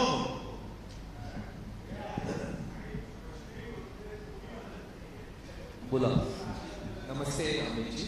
नमस्कार. पर्यावरणाचे प्रश्न सगळ्यात शेवटी आले असले तरी मुंबई तरुण भारतासाठी पर्यावरण आणि वन्यजीवन हा आमचा प्राधान्याचा विषय आहे. शोधून लावल्यामुळे सगळ्यात शेवटी प्रश्न माझेच निघाले, त्याच्यामुळे तो काही दुर्लक्षित असलेला भाग आहे, विभाग आहे असं नाही. मुंबई तरुण भारत म्हणून आम्ही पर्यावरण आणि वन्यजीवन स्वतंत्र डिव्हिजन रन करतो. मराठी माध्यम समूहात किंवा माध्यम समूहातल्या एकमेव आम्ही असे माध्यम समूह आहोत की ते स्वतंत्र पर्यावरण आणि वन्यजीवन डिव्हिजन रन करतं. त्याला एक स्वतंत्र बजेट आहे, त्याला एक स्वतंत्र गाडी घोडा असं सगळं आहे. आणि आम्ही माध्यम क्षेत्रातलं एकमेव असं माध्यम मुंबईचे काही पर्यावरणाचे प्रश्न आहेत. मुंबईला स्वतःचे एक पर्यावरण आहे जे आपण कोविडच्या लॉकडाऊनमध्ये अनुभवलंय. आपण पक्षी अनुभवले कोविडच्या लॉकडाऊनमध्ये. मुंबईकडे स्वतःचा बिबट्यांचा एक स्वतंत्र अधिवास आहे. आमचं निखिल सुर्वे इथे उपस्थित आहे. तो एकमेव संशोधक आहे जो मुंबईतल्या बिबट्यांवरती काम करतो. आमचे प्रदीप पाटाळे आहेत जे मुंबईच्या डॉल्फिन्सवरती काम करतात. सो असे काही लोक देखील आहेत आणि अशा मिटिगेशन मेजर्स आपल्यासमोर मांडणाऱ्या लोकांना आम्ही प्रेझेंट करतो. केवळ विरोधाला विरोध करणाऱ्या लोकांना, पर्यावरणवाद्यांना चेहरा देण्यापेक्षा मिटिगेशन मेजर्स जे सुचवतात पर्यावरणासाठी अशा लोकांना प्लॅटफॉर्म देण्यासाठी आपण आपला प्रयत्न आहे. मुंबईचे स्वतःचे काही पर्यावरणाचे प्रश्न आहेत. म्हणजे मुंबईच्या घनकचऱ्याचा प्रश्न आहे, मुंबईच्या वाढत्या प्रदूषणाचा, वायू प्रदूषणाचा प्रश्न आहे, नद्यांचा प्रश्न आहे, नद्यांमधल्या भ्रष्टाचाराचा प्रश्न आहे. माझे 2 प्रश्न आहेत. एक प्रदूषणाचा प्रश्न आणि पाणी व्यवस्थापनाचा प्रश्न. प्रदूषणाचा प्रश्न असा आहे की मुंबईला स्वतःचे बजेट आहे साधारण 75,000 कोटी रुपयाचं आणि त्यातले 113 कोटी रुपये हे आपण पर्यावरणासाठी खर्च करतो. दिल्लीचं जर आताच प्रदूषण आपण पाहतोय त्याच्यासाठी साधारण 800 कोटी रुपये इतकं बजेट आहे. मुंबईची लोकसंख्या साधारण 2,000 कोटी 2 कोटी इतकीपर्यंत आहे. तर बजेटचा रेशो कुठेतरी चुकतोय असं देखील बजेट पाहिल्यावर वाटतं. आणि केंद्र सरकार नॅशनल ऍक्शन प्लॅन म्हणजे नॅशनल क्लीन एअर प्लॅन अंतर्गत जे काही पैसे देतो महानगरपालिकेला त्यातला फक्त 50% किंवा 60% भाग खर्च केला जातो. तर उरलेला जो 40% भाग आहे तो कुठे जातो का किंवा तो आपण कशा पद्धतीने खर्च करू शकतो हा मुळात एक पहिला प्रश्न आहे. तो खर्च करत नसल्यामुळेच प्रदूषणाच्या समस्या आपल्यासमोर निर्माण होत आहेत का असं तुम्हाला वाटतं का? आणि दुसरा प्रश्न म्हणजे नद्यांचा आणि तलावांचा आहे. नद्यांमध्ये झालेला भ्रष्टाचार, खास करून मिठी नदीमध्ये झालेला भ्रष्टाचार आपण पाहिलेलाच आहे. त्याची नावं देखील आता आपल्यासमोर उघड झाली. मुंबईत काही तलाव आहेत जी बेस्ट आपली जी आहे बेस्टच्या मालकीच्या जागेत आहे. काही बंद पडलेल्या कारखान्यांमध्ये आहे. वेगवेगळ्या संस्थांकडे ही तलाव आहे जी बंद पडलेल्या अवस्थेत आहे, बकाल अवस्थेत आहे. तर ती पुन्हा आपण रिजनरेट करून त्यांची त्यांना पुनरुज्जीवन करून त्यांचा काळ काढून त्या आधारे आपण मुंबईचं पाणी व्यवस्थापन थोड्या काही अर्थाने काही होईल तर आपण करू शकतो का असे 2 प्रश्न. मुंबईच्या पर्यावरणाच्या संदर्भामध्ये आपण जेव्हा बोलत होता तेव्हा पुन्हा आपण विचारलेल्या पहिल्या प्रश्नाकडे की काही गोष्टी ज्या व्हायला पाहिजे होत्या पण झाल्या नाही. मुंबई एक इतकं मोठं आंतरराष्ट्रीय दर्जाचं शहर असताना, मुंबई महानगरपालिकेचं इतकं मोठं बजेट असताना, मुंबई महानगरपालिकेचे एसटीपी प्लांट नाही, ह्याच्यापेक्षा हास्यास्पद दुसरी कुठली गोष्ट असू शकत नाही. म्हणजे मुंबई शहरातनं नदी नाल्यामधनं सगळं सुएज जे वाहतं ते डायरेक्टली समुद्रामध्ये विदाऊट बिंग ट्रीटेड डिस्चार्ज होतं. आणि म्हणजे आश्चर्याची गोष्ट हीच आहे की जे स्वतःला खूप मोठे पर्यावरणवादी समजतात त्यांचं राज्य मुंबईच्या महानगरपालिकेवर असताना एसटीपी प्लांट करावे इथपर्यंत त्यांची विजन का नव्हती हा प्रश्न माझ्याच मनामध्ये निर्माण होतो. आणि त्यामुळे एसटीपी प्लांटचे डिस्चार्ज स्टँडर्ड्स काय असावे ह्याच्यापासून तयारी करत करत करत करत देवेंद्रजींनी ते एनजीटी मधनं क्लिअर करून दिल्लीहून डिस्चार्ज स्टँडर्ड्स निश्चित करून आता गेल्या 3 वर्षामध्ये आपण एसटीपी 7 एसटीपी प्लांट 7 एसटीपी प्लांटचं टेंडर हे मुंबई महानगरपालिकेने काढलं. मुंबईच्या समुद्राचा रंग हा काळा झालाय आता, कारण हे सगळं वाहून डायरेक्ट समुद्रामध्ये गेलं. तो काळाचा आपल्याला परत निळा करायचा आहे. आणि येणाऱ्या काळामध्ये हे जे एसटीपी प्लांट्स आहेत ना ते एसटीपी प्लांट येणाऱ्या काळामध्ये आपलं मरीन एन्व्हायरमेंट जे आहे ते प्रोटेक्ट करण्याकरता, त्याचं संरक्षण करण्याकरता आपल्याला मोठ्या प्रमाणावरती मदत करते. आता मरीन एन्व्हायरमेंट बद्दल आपली एअर क्वालिटी ही तितकीच महत्वाची आहे. आणि आपण म्हटलं तसं जेवढं पर्यावरणासाठी बजेट हे तितकं दिलेलं आहे ते फारच मिनिस्क्यूल तो नंबर आहे. आणि त्यामुळे येणाऱ्या काळामध्ये एअर क्वालिटीच्या दृष्टिकोनातून सुधार करण्याच्या आधी तुम्हाला आठवतंय की मुंबई शहरामध्ये रस्ते धुवून काढायची एक पद्धत होती. ती मध्यंतरी संपलीच, बंदच पडली. मग मध्यंतरी जेव्हा एकनाथ शिंदे महाराष्ट्राचे मुख्यमंत्री होते त्यावेळेला त्यांनी डीप क्लिनिंग ड्राईव्ह हे मोठ्या प्रमाणावरती मुंबई शहरामध्ये घेऊन आपण बघितलं असेल अनेक ठिकाणी कॉर्पोरेशननी परत रस्ते धुवून काढायला सुरुवात केली. मुंबईची एअर क्वालिटी सुधारवण्यामध्ये मुंबई शहराचे रस्ते धुवून काढणं हा एक खूप मोठा रोल त्याच्यामध्ये प्ले करू शकतो. कारण ज्या लेवलवरती आपल्याकडे इन्फ्रास्ट्रक्चर डेव्हलपमेंट होत आहे, ब्रिजेस बनतायत, पूल बनतायत, कोस्टल रोड बनतोय, स्किल बनतोय, एवढ्या मोठ्या प्रमाणावर हे सगळे हाऊसिंगचे प्रोजेक्ट्स आहेत, त्यामुळे मोठ्या प्रमाणावर कन्स्ट्रक्शन ऍक्टिव्हिटी ज्याला होते त्यावेळेला धूळ जी आहे ही मोठ्या प्रमाणावरती हवेमध्ये असते आणि ती सगळी सेटल होते रस्त्यावरती खाली.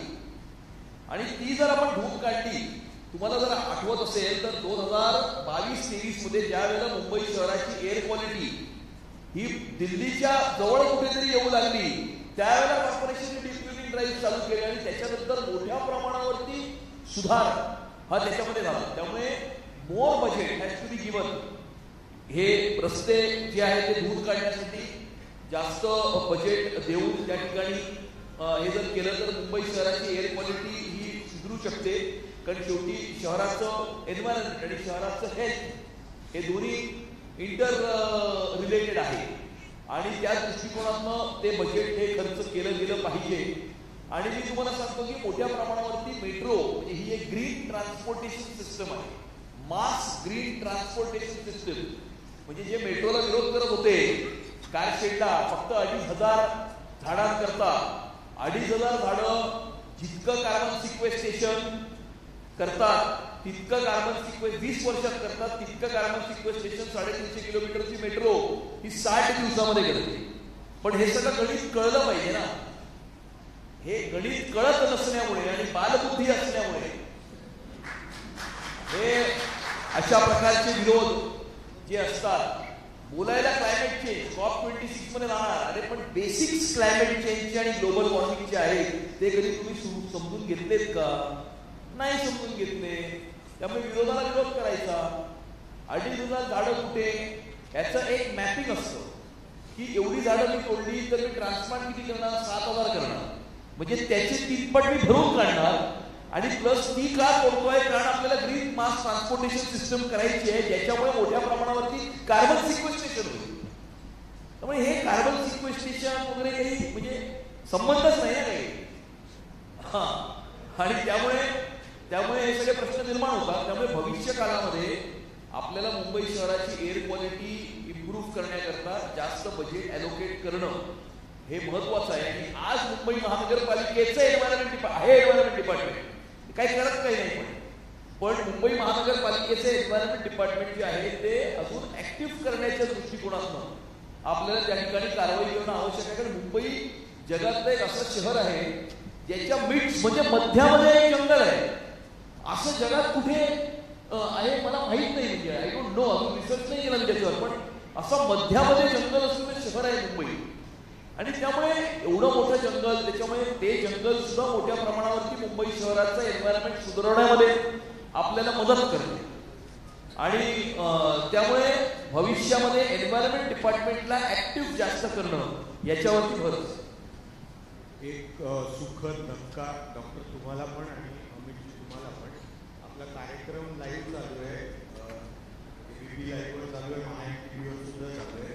सोमवारी आम्ही काही अस्वस्थ मंडळी आमच्या नंदुरबार जोड्यांच्या सोबत अमितजींच्या नेतृत्वाखाली KEM हॉस्पिटलला मांडायला गेलो होतो आणि हे 3-4 मुद्दे तुम्ही मांडले होते.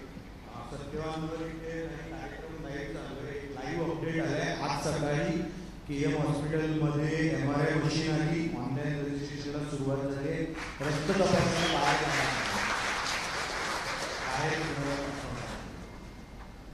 आणि डॉक्टर साहेब अजून एक सांगतो की आता लक्षात आलं म्हणून आणि तुम्ही विषय काढला म्हणून की भविष्यामध्ये मुंबई महानगरपालिकेच्या आरोग्य खात्याचं उद्देश डायबिटीस फ्री मुंबई शहराला करणं हे सुद्धा असेल. कारण मुंबई शहर हे मोठ्या प्रमाणावरती भारत हा डायबिटीस कॅपिटल होतोय आणि त्याच्यामध्ये मुंबई शहराचा खूप मोठ्या प्रमाणावरती त्याचं कॉन्ट्रीब्युशन आहे. आणि त्यामुळे आपल्यासारख्या तज्ज्ञाची स्पेशलिस्टची जर ॲडवाईस मुंबई महानगरपालिकेला मिळाला तर मुंबई महानगरपालिकेचं आरोग्य खातं येणाऱ्या काळामध्ये मुंबई शहराला डायबिटीस फ्री करण्याच्या दृष्टिकोनातून कारवाई करेल असं मला वाटतं. मुद्दा निगेटिव्ह असल्यामुळे pollution is directly proportional to health of the society. जर पोल्युशन खूप वाढलं तर हेल्थ कमी होत आहे. त्यामुळे बजेट आणि फक्त 111 त्याने वाटलं खूपच कमी आहे. इकडे आरोग्याला तुम्ही 7,500 करोड देताय, त्यांना खूप देते, कारण अल्टिमेटली दोन्ही एकमेकांशी निगडीत आहे. आणि मुंबईच्या आरोग्यामध्ये ॲटलिस्ट 60 to 70% आजार जे आहे कॉमन लोकांमध्ये हे श्वसनाचे म्हणजे रेस्पिरेटरी डिसीजचे, आणि उरलेले 20% हे पचनाचे आहे. खाणं आणि हे दोन मोठे मुद्दे जे आरोग्याबद्दल आहे. त्यामुळे यांचं बजेट वाढवणं फार अत्यंत आवश्यक आहे. बरोबर. मला वाटतं आपण आता उपस्थितांमधून काही प्रातिनिधिक प्रश्न घेऊया, त्यानंतर पुन्हा व्यासपीठाकडे यायला हरकत नाही. उपस्थित जी मंडळी आहेत त्यांच्याकडे काही प्रश्न आपण घेऊया.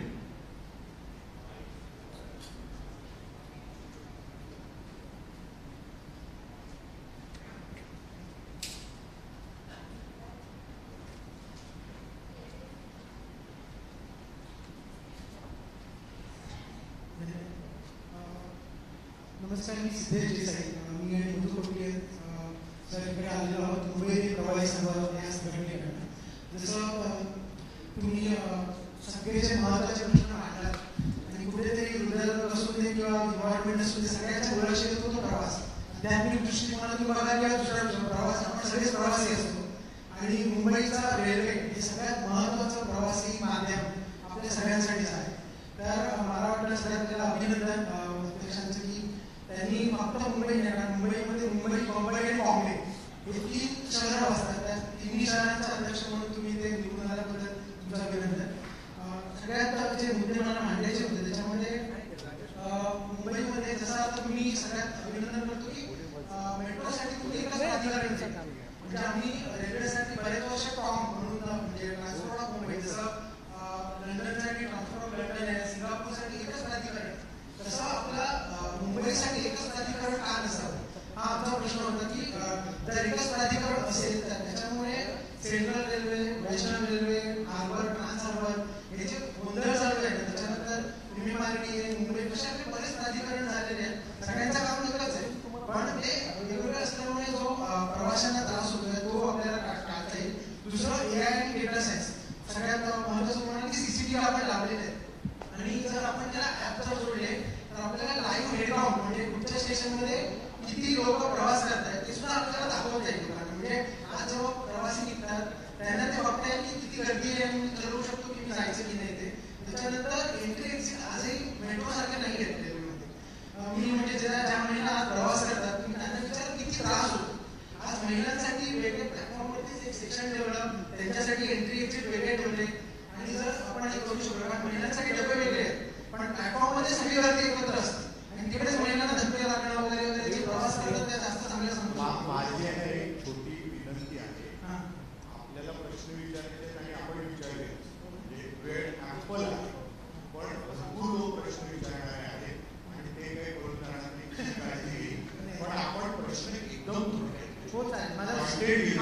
आपल्याला त्यांचं खरंच कौतुक आहे आणि मुंबई खरंच आपल्याला व्यवहारच वाटते कधी आणि कुठेतरी आपल्याला ऐकायला आहे, पण थोडक्यात त्यामुळे जो आपण मुंबई मेट्रोसारखं आणि नंतर आपल्याला तिकीट एवढी जी विदाउट तिकीट घेतात ते सुद्धा मिळणार नाही, आणि त्याच्यामुळे जे आपले जे काही बाकीच्या सुरक्षेच्या दृष्टिकोनातून होणारे प्रश्न आहेत ते सुद्धा सुटतील. आणि मुंबई मेट्रो आणल्याबद्दल खरंच धन्यवाद. कोलकातामध्ये 1984 आलेली, दिल्लीमध्ये 2002, मुंबईला एवढे वर्ष लागले, पण ते तुमच्यामध्ये शक्य झालं, त्यामुळे खरंच धन्यवाद. रेल्वे एक म्हणजे सूचना असतील तर आवाज मुंबईकरांचा त्यांच्याच कल्पनेतनं QR कोड किंवा लिंक आपल्याकडे आले असेल, त्या सूचना तपशीलवार भरू शकता, इथे प्रश्न विचारले आणि ते खरंच त्याचं कॉग्निशन घेतात. रेल्वेच्या संदर्भामध्ये गेल्या 10 वर्षामध्ये रेल्वे इन्फ्रास्ट्रक्चर हे सुधारवण्याच्या दृष्टिकोनातून खूप मोठ्या प्रमाणावरती मुंबई शहरात काम झालेलं आहे.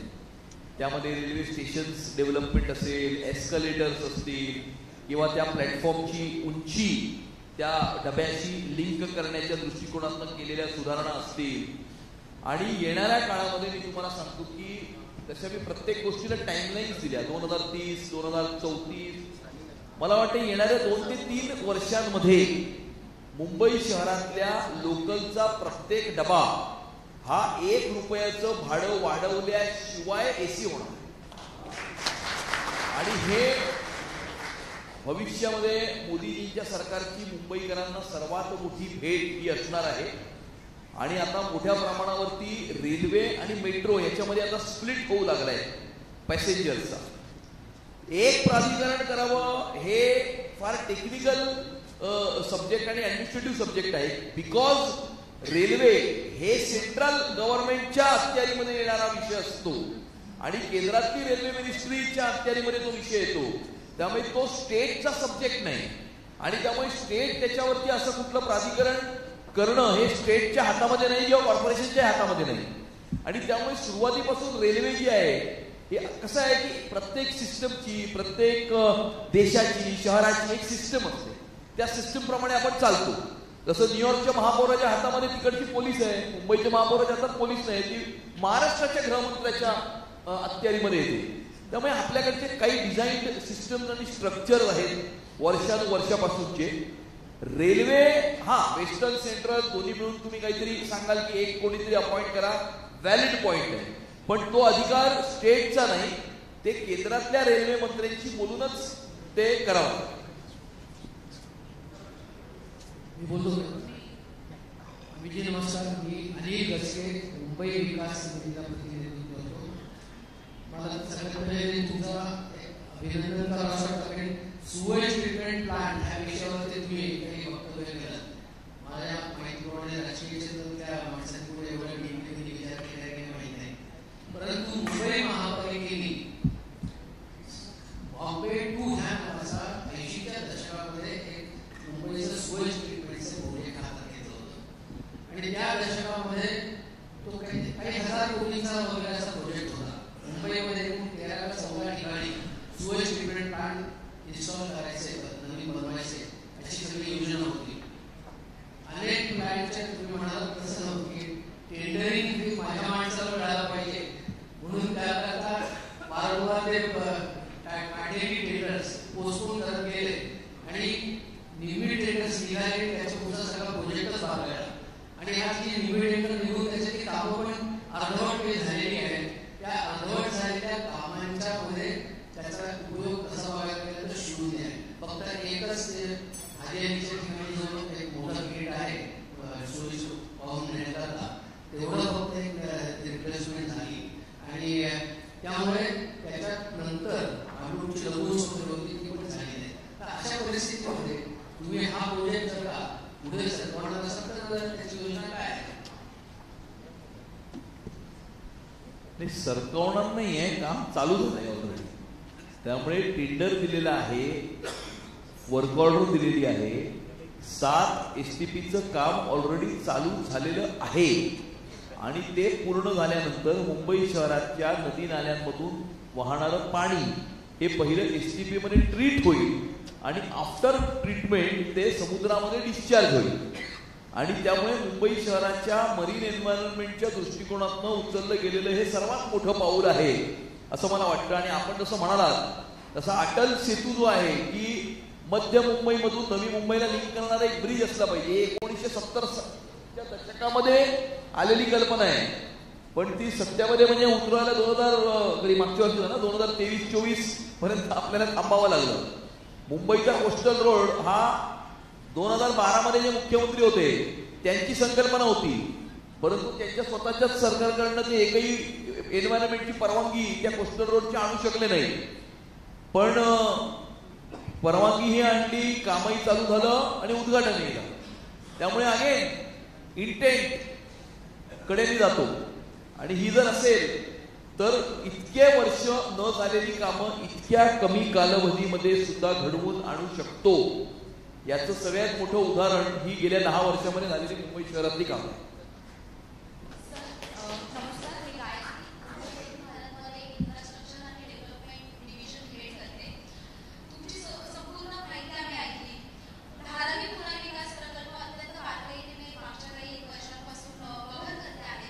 असं दिसून येतं राज्य सरकार प्रयत्नशील असतं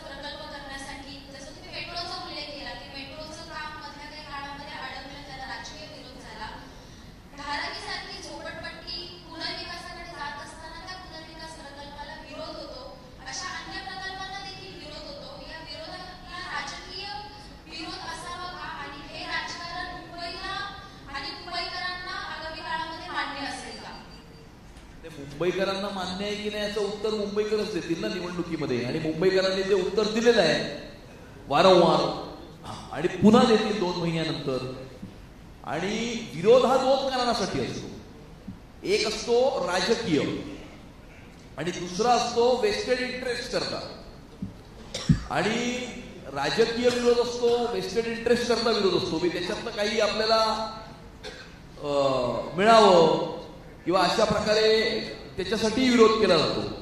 परंतु मुंबईकर सुजाण नागरिक आहेत, त्यांना कुठल्या गोष्टीला आता जे मेट्रोला विरोध करत होते तर आज म्हणजे मुंबईच्या ॲक्वालाईनचं एवढं मोठं ट्रॅक्शन आहे मुंबईकरांमध्ये की त्याला काही लिमिटच नाही.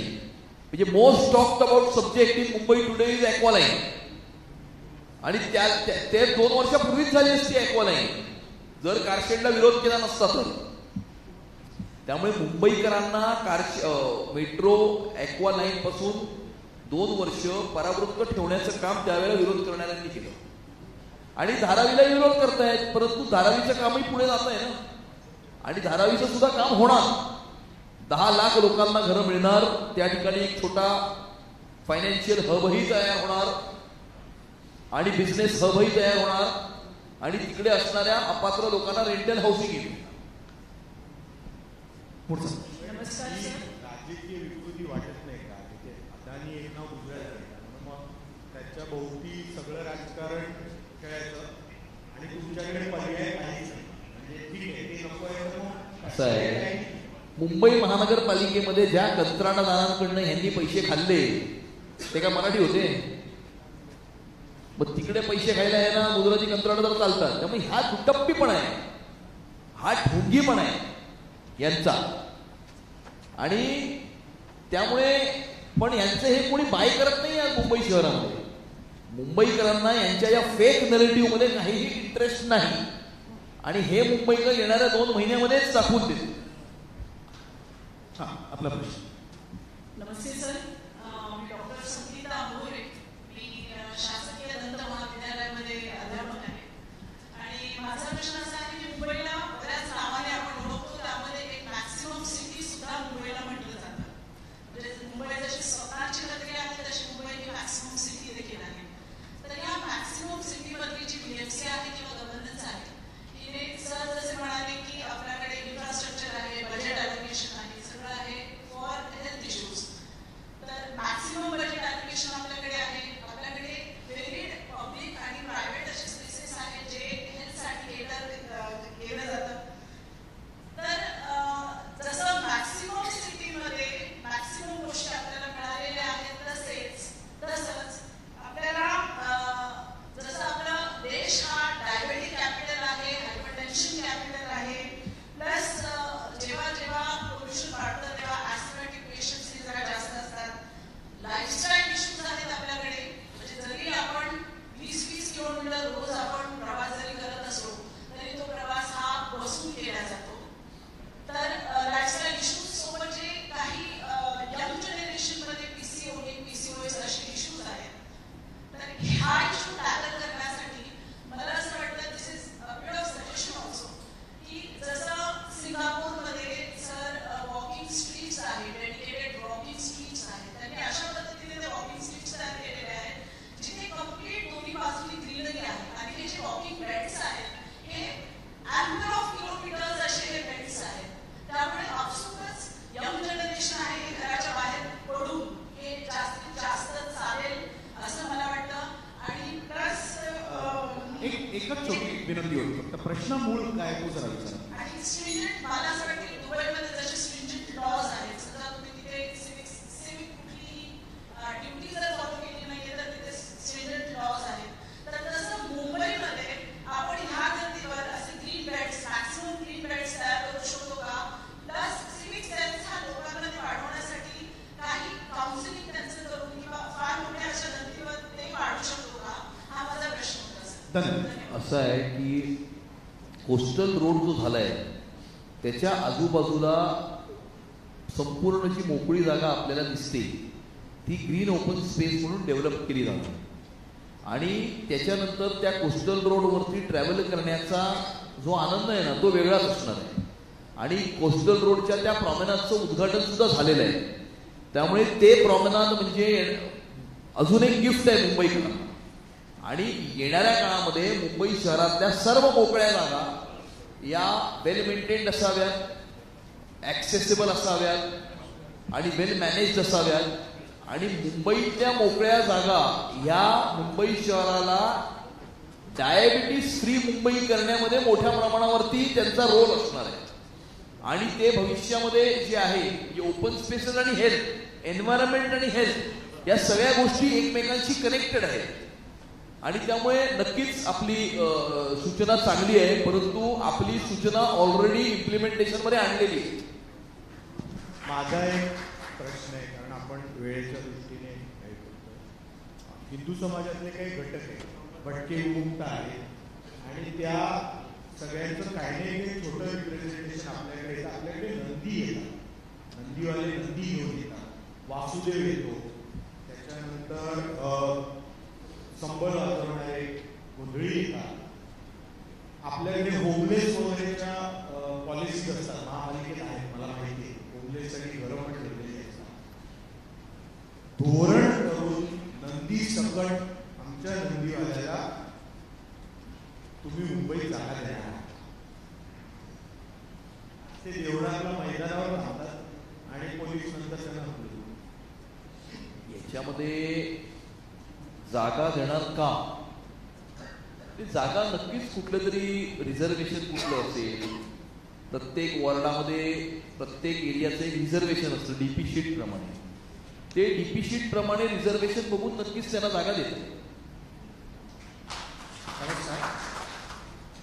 एक मिनिट ते विचारतात प्रश्न त्यांचा झाला किंवा आपण आणि विनंती थेट प्रश्न. नमस्कार, माझं नाव आदेश शिवकर आणि मी मुंबई बर्ड क्लबला रिप्रेझेंट करतो. पर्यावरणाविषयी एक दोन प्रश्न विचारतो. सर्वात प्रथम तरुण भारतचं मी अभिनंदन करतो, कारण ते पर्यावरणाच्या दृष्टिकोनातून जे काही विषय मांडतात ते फक्त विषय न मांडता पॅशनेट विषय मांडतात. तो खूप फरक पडतो ऍक्टिव्हिजम करतो आम्ही. पत्रकारितेच्या पुढे एक पाऊल जाऊन ऍक्टिव्हिजम करतो. तुम्ही प्रश्न विचारा. मुंबई तरुण भारताचं कौतुक ठीक आहे. ओके. सो पर्यावरणाचा हा विषय जो आहे ते शहरीकरणात आणि संपूर्ण नागरी सुविधांमध्ये पर्यावरण कुठेतरी हरवलं आहे आणि हरतोय असं वाटतंय. कारण तुम्ही सांगितल्याप्रमाणे 5 जे मूलभूत प्रश्न होते जे घेतले गेले नाहीत, त्याच्यातला पर्यावरण हा खूप महत्वाचा एक विषय होता. आणि त्याच्यामध्ये बजेट किती आहे त्याच्यावरच लक्षात येतं की पर्यावरण हा जो हे आहे त्याचं किती त्याच्या सिरियसली घेतलं जातं. माझा सर्वात पहिला प्रश्न आहे की जो पर्यावरण जो विभाग आहे मुंबईचा जो ऍक्टिव्ह नाही आहे, जे मी सांगितल्याप्रमाणे जो ऍक्टिव्ह नाही आहे, त्याच्यासाठी तुमचा लॉंग टर्म लॉंग टर्म पर्यावरणाचा जो विभाग आहे जो आता ऍक्टिव्ह नाही सांगितल्याप्रमाणे की त्याच्याबद्दल खरंच सिरियसली लॉंग टर्म कुठला तरी विचार करण्यात येईल का? एक दुसरा प्रश्न असा की आता निसर्ग नेचर वॉक्स, नेचर एज्युकेशन हा खूप महत्वाचा विषय हा कुठल्याही शाळेमध्ये घेतला जात नाही आणि मुलांमध्ये जनजागृतीच नाही आहे. आज सर्वांना आश्चर्य वाटेल की आज मुंबईमध्ये जवळजवळ 350 जातीचे पक्षी मुंबई शहरात आहेत. SCNPचा भाग सोडा त्याच्यात आणि एवढी डायव्हर्सिटी असताना आज आपल्याला हे सांगताना सुद्धा आपल्याला कुठल्याही प्रकारची माहिती किंवा एक प्लॅटफॉर्म नाही आहे. तर लहान मुलांसाठी आपले जे शाळा आहेत त्याच्यामध्ये नेचर एज्युकेशन ही सिरियसली इंटिग्रेट करता येईल का आणि त्याचा एक लॉंग टर्म प्लॅन बनवता येईल का? थँक्यू. धन्यवाद. लॉंग टर्म प्लॅन नक्कीच याच्यामध्ये बनवता येईल. आणि आपण एक खूप चांगलं सजेशन त्याच्यातनं आलं तुमच्या बोलण्यातनं की नेचर वॉक आणि नेचर ट्रेल हे पण कुठे नाही मला दिसत. म्हणजे किंवा एखादा हेरिटेज वॉक, जसं मला कोणीतरी भेटलं होतं ज्यांनी जुहू, आता समजा जुहू आहे, जुहू बद्दल सगळा अभ्यास केलाय. मग गेल्या 200, 250, 300 वर्षापूर्वीचं जुहू कसं होतं आणि मग जुहूचं ट्रान्झिशन कसं झालं आणि ते असं म्हणजे स्टडी टूर ऑर्गनाईज करतात. जुहू बीचला घेऊन जातात, मग इस्कॉन मंदिर, मग जुनं कुठलं तरी देऊळ वगैरे, आणि म्हणजे टेकिंग बॅक सेंचुरीज बिफोर की कसं होतं इथे, काय होतं, कसं झालं. तर हा त्याचा एक चांगला पार्ट असू शकतो की अशा प्रकारचे हेरिटेज वॉक्स, अशा प्रकारचे नेचर ट्रेल्स. कसं आहे की या अँगलवरती विचारच नाही ना. कॉर्पोरेशनने अशा काही गोष्टी केल्या पाहिजे, हेरिटेज वॉक केला पाहिजे. आता आमच्याकडे 6.5 कोटी वर्ष जुना गिलबर्ट हिल आहे. 6.5 मिलियन इयर ओल्ड मोनोलिथ आहे. आता ते गेल्या 8-10 वर्षामध्ये आम्ही तिकडच्या आजूबाजूच्या परिसराचं संवर्धन, सुरक्षा, कॉन्झर्वेशन या सगळ्या गोष्टी केल्या. कोणी विचारच केला नव्हता त्याचा. आणि जगामध्ये असे 2 फक्त डोंगर आहेत, एक अमेरिकेत आहे आणि एक दुसरा आपला गिलबर्ट हिल आहे. पण नोबडी नोज, कारण तेवढी अवेअरनेसच नाही झाली. आणि त्यामुळे नक्कीच आपण सांगितलेलं नेचर वॉक, नेचर ट्रेल, त्याच्यामध्ये मी अजून एक जोडतो हेरिटेज वॉक. हे कॉर्पोरेशनच्या फंक्शनिंगमध्ये कुठेतरी आणून त्या दृष्टिकोनातनं काहीतरी कारवाई करणं आवश्यक आहे असं मला वाटतं आणि ते जरूर आम्ही भविष्यामध्ये करू. यानंतर अगदी शेवटचे प्रातिनिधिक 1-2 प्रश्न आपण ताई विचारा आणि मग त्यानंतर आपल्याकडे इथे. नमस्कार, मी ज्योती नामदेव साठे आणि मी टाटा सामाजिक विज्ञान संस्था सामाजिक क्षेत्रामध्येच काम करते. माझा एक प्रश्न सर, आपण म्हणालात की बीएमसी शाळेची सुधारणा आपण करत आहोत आणि आपण सर्व बघतच आहोत. पण जर बीएमसी शाळेची सुधारणा होते मुंबईमध्ये तर मग त्यामध्ये दिव्यांग, मतिमंद आणि बधिर ह्या मुलांची संख्या येणाऱ्या आधुनिक काळामध्ये जास्तीत जास्त आम्हाला दिसून येते. माझं शिक्षण क्षेत्रातच काम असल्यामुळे मी हा विषय घेतला. तर त्या मुलांचा विचार कुठे केला जातोय का? आणि जर मग केला जातो तर जशी लोकसंख्या वाढते तशी त्यांचीही संख्या वाढते, तर त्यांच्यासाठी सवलती काय आहेत? नाही, खूप चांगला आणि संवेदनशील अशा प्रकारचा प्रश्न आपण विचारलाय. अशा मुलांकरता जे स्पेशल स्कूल्स असतात ते स्पेशल स्कूल्स हे प्रायव्हेट असतात आणि त्या प्रायव्हेट स्पेशल स्कूल्सची फीज हे खूप जास्त असतात आणि त्यामुळे सर्वच पालकांना त्या परवडतात असं नाही. आणि मला असं वाटतं की टू स्टार्ट विथ मुंबई महानगरपालिकेच्या शाळांमध्ये किमान 3 शाळांमध्ये तरी, म्हणजे एक वेस्टर्न सबब, एक ईस्टर्न सबब आणि एक सिटी, अशा 3 सेक्शन्समध्ये कुठल्या तरी एका शाळेमध्ये अशा प्रकारचे स्पेशल नीड्स असलेल्या मुलांकरता असे वर्ग भविष्यामध्ये चालू करावे अशी तुमची जर सूचना असेल तर ते नक्कीच खूप चांगली सूचना आहे आणि ती कार्यान्वित करण्याच्या दृष्टिकोनातून आम्ही जरूर प्रयत्न करू. सगळीकडे नाही पण किमान 3 तरी, जेणेकरून ॲट नॉमिनल रेट्स जे गरीब पालक आहेत, ज्यांची स्पेशल नीड्स असलेली मुलं आहेत, त्यांना ते त्या शाळेमध्ये पाठवू शकतील आणि ते अफोर्डेबल स्कूल्स असतील. यानंतर म्हणजे शेवटच्या प्रातिनिधिक प्रश्नाकडे इथे वळूया. तुमचा घेतला आणि मग आपण नंतर एक प्रश्न विचारू. नमस्कार, Vivekananda Nigade. I am pursuing Masters in International Relations Studies. My specific question towards youth is, like, a very common term is there in Mumbai, shady place. Yeah, and in that shady place, number of shady things happen, like alcohol, drugs, and number of times, like, those places are places where there is darkness, there is no light. God knows, like, whoever is like a person responsible for that place. So can, like, in upcoming years, can we get a youth center at this place so this shady place becomes a brighter place for youth? I think shady places definitely exist in Mumbai, and rather than making youth centers, the first focus should be on Mumbai police taking action on these shady places. And I think the police should take action against open drinking on street, which is very commonly seen in the city. और अगर police ह्याच्यावरती जर पोलिसांनी जर कारवाई केली तर अशा प्रकारच्या ज्या शेडी प्लेसेस आहेत त्या डेफिनेटली एलिमिनेट होतील. आणि युवकांबद्दल तुम्ही जे म्हटलं तर युवकांच्या दृष्टिकोनातनं काही विजन कॉर्पोरेशनला कधीच आपण दिसली नाही. म्हणजे युवा नेते स्वतःला अनेक लोक म्हणून घेतात, म्हणवतात, पण युवकांसाठी काही केलेली गोष्ट कधी काही दिसली नाही. पण आपण म्हटलंय म्हणजे मुंबई महानगरपालिकेमध्ये सत्ता आल्याच्या नंतर आम्ही जेन झी इंटर्नशिप प्रोग्राम चालू करू, ज्याच्यामध्ये 2 यंग प्रोफेशनल्सला आम्ही प्रत्येक ॲडमिनिस्ट्रेटिव्ह वॉर्डमध्ये टाकू. 24 ॲडमिनिस्ट्रेटिव्ह वॉर्ड, प्रत्येक ह्याच्यामध्ये 2 असे 48 आणि 2 हेड ऑफिसमध्ये. 50 अशा युवकांना सिलेक्ट करून त्यांना शहराच्या पॉलिसी मेकिंग आणि गव्हर्नन्स प्रोसेसमध्ये इन्क्लूड करण्याचं काम भविष्यामध्ये आम्ही करू. शेवटचा प्रश्न नंतर आम्ही जी इन्फॉर्मली आहेत आपल्याबरोबर काही सर डॉक्टर विशाल कडे माझा पहिला प्रश्न असा आहे सर, गेल्या काही वर्षामध्ये सरसकट मराठी शाळांना C1 कॅटेगरी दाखवली आणि त्यानंतर त्या शाळांची पुनर्बांधणी किंवा पुनर्विकास हा प्रश्न अद्यापही प्रलंबित राहिला किंवा तिथे त्या शाळातून काही कमी प्रमाणामध्ये उभ्या राहिल्या. त्या C1 शाळा ज्या डिक्लेअर केल्या गेल्या त्यामधील खासगी शाळा काही ज्या मराठी शाळा होत्या त्या महापालिकेच्या शाळेमध्ये वर्गखोल्या भाड्याने दिल्या गेल्या. तर पहिला प्रश्न असा आहे की सरसकट C1 कॅटेगरी दाखवण्यामागे जसं तुम्ही इंटेंट किंवा इतर काही छानशब्द वापरले तर तसं काही विशिष्ट गोष्टी त्या होत्या का? आणि दुसरी गोष्ट, ज्या वेळेला त्या महापालिकेच्या खोल्या त्यांना भाड्याने दिल्या गेल्या, आज त्या प्रति खोली भाडं जे आहे ते 6,000 रुपयापर्यंत पोहोचले.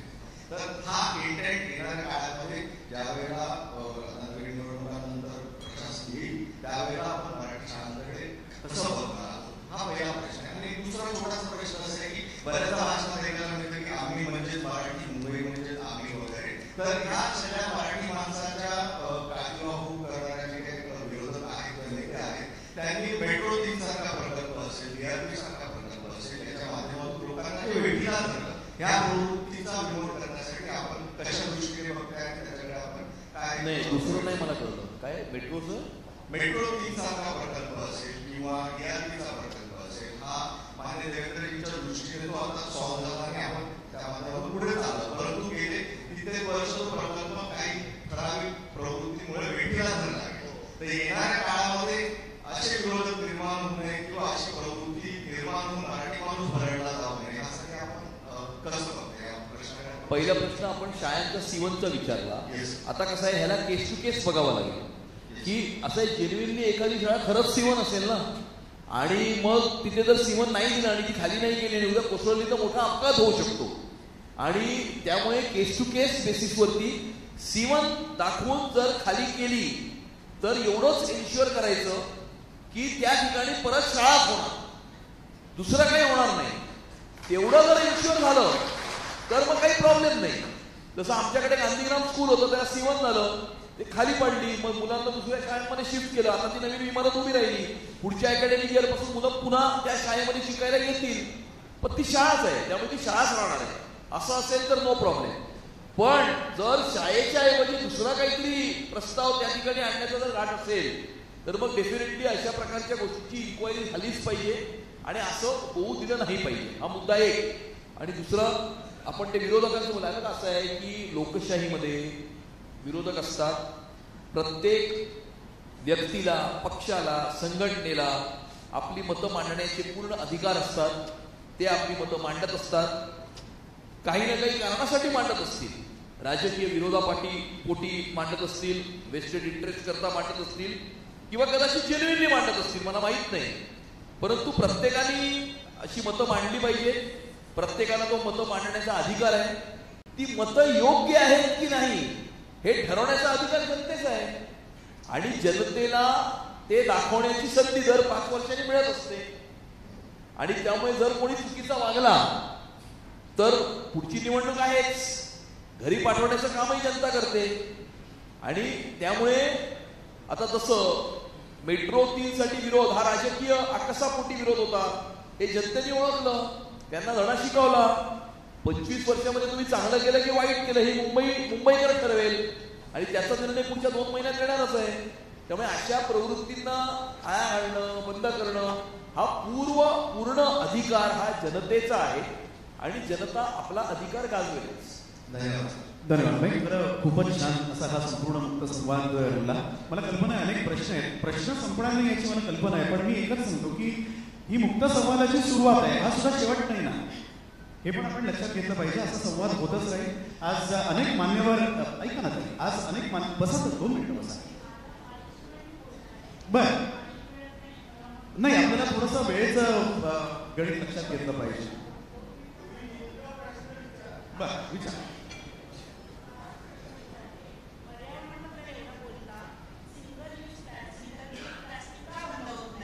प्रत्येक बाजारात का दिसतं, त्याला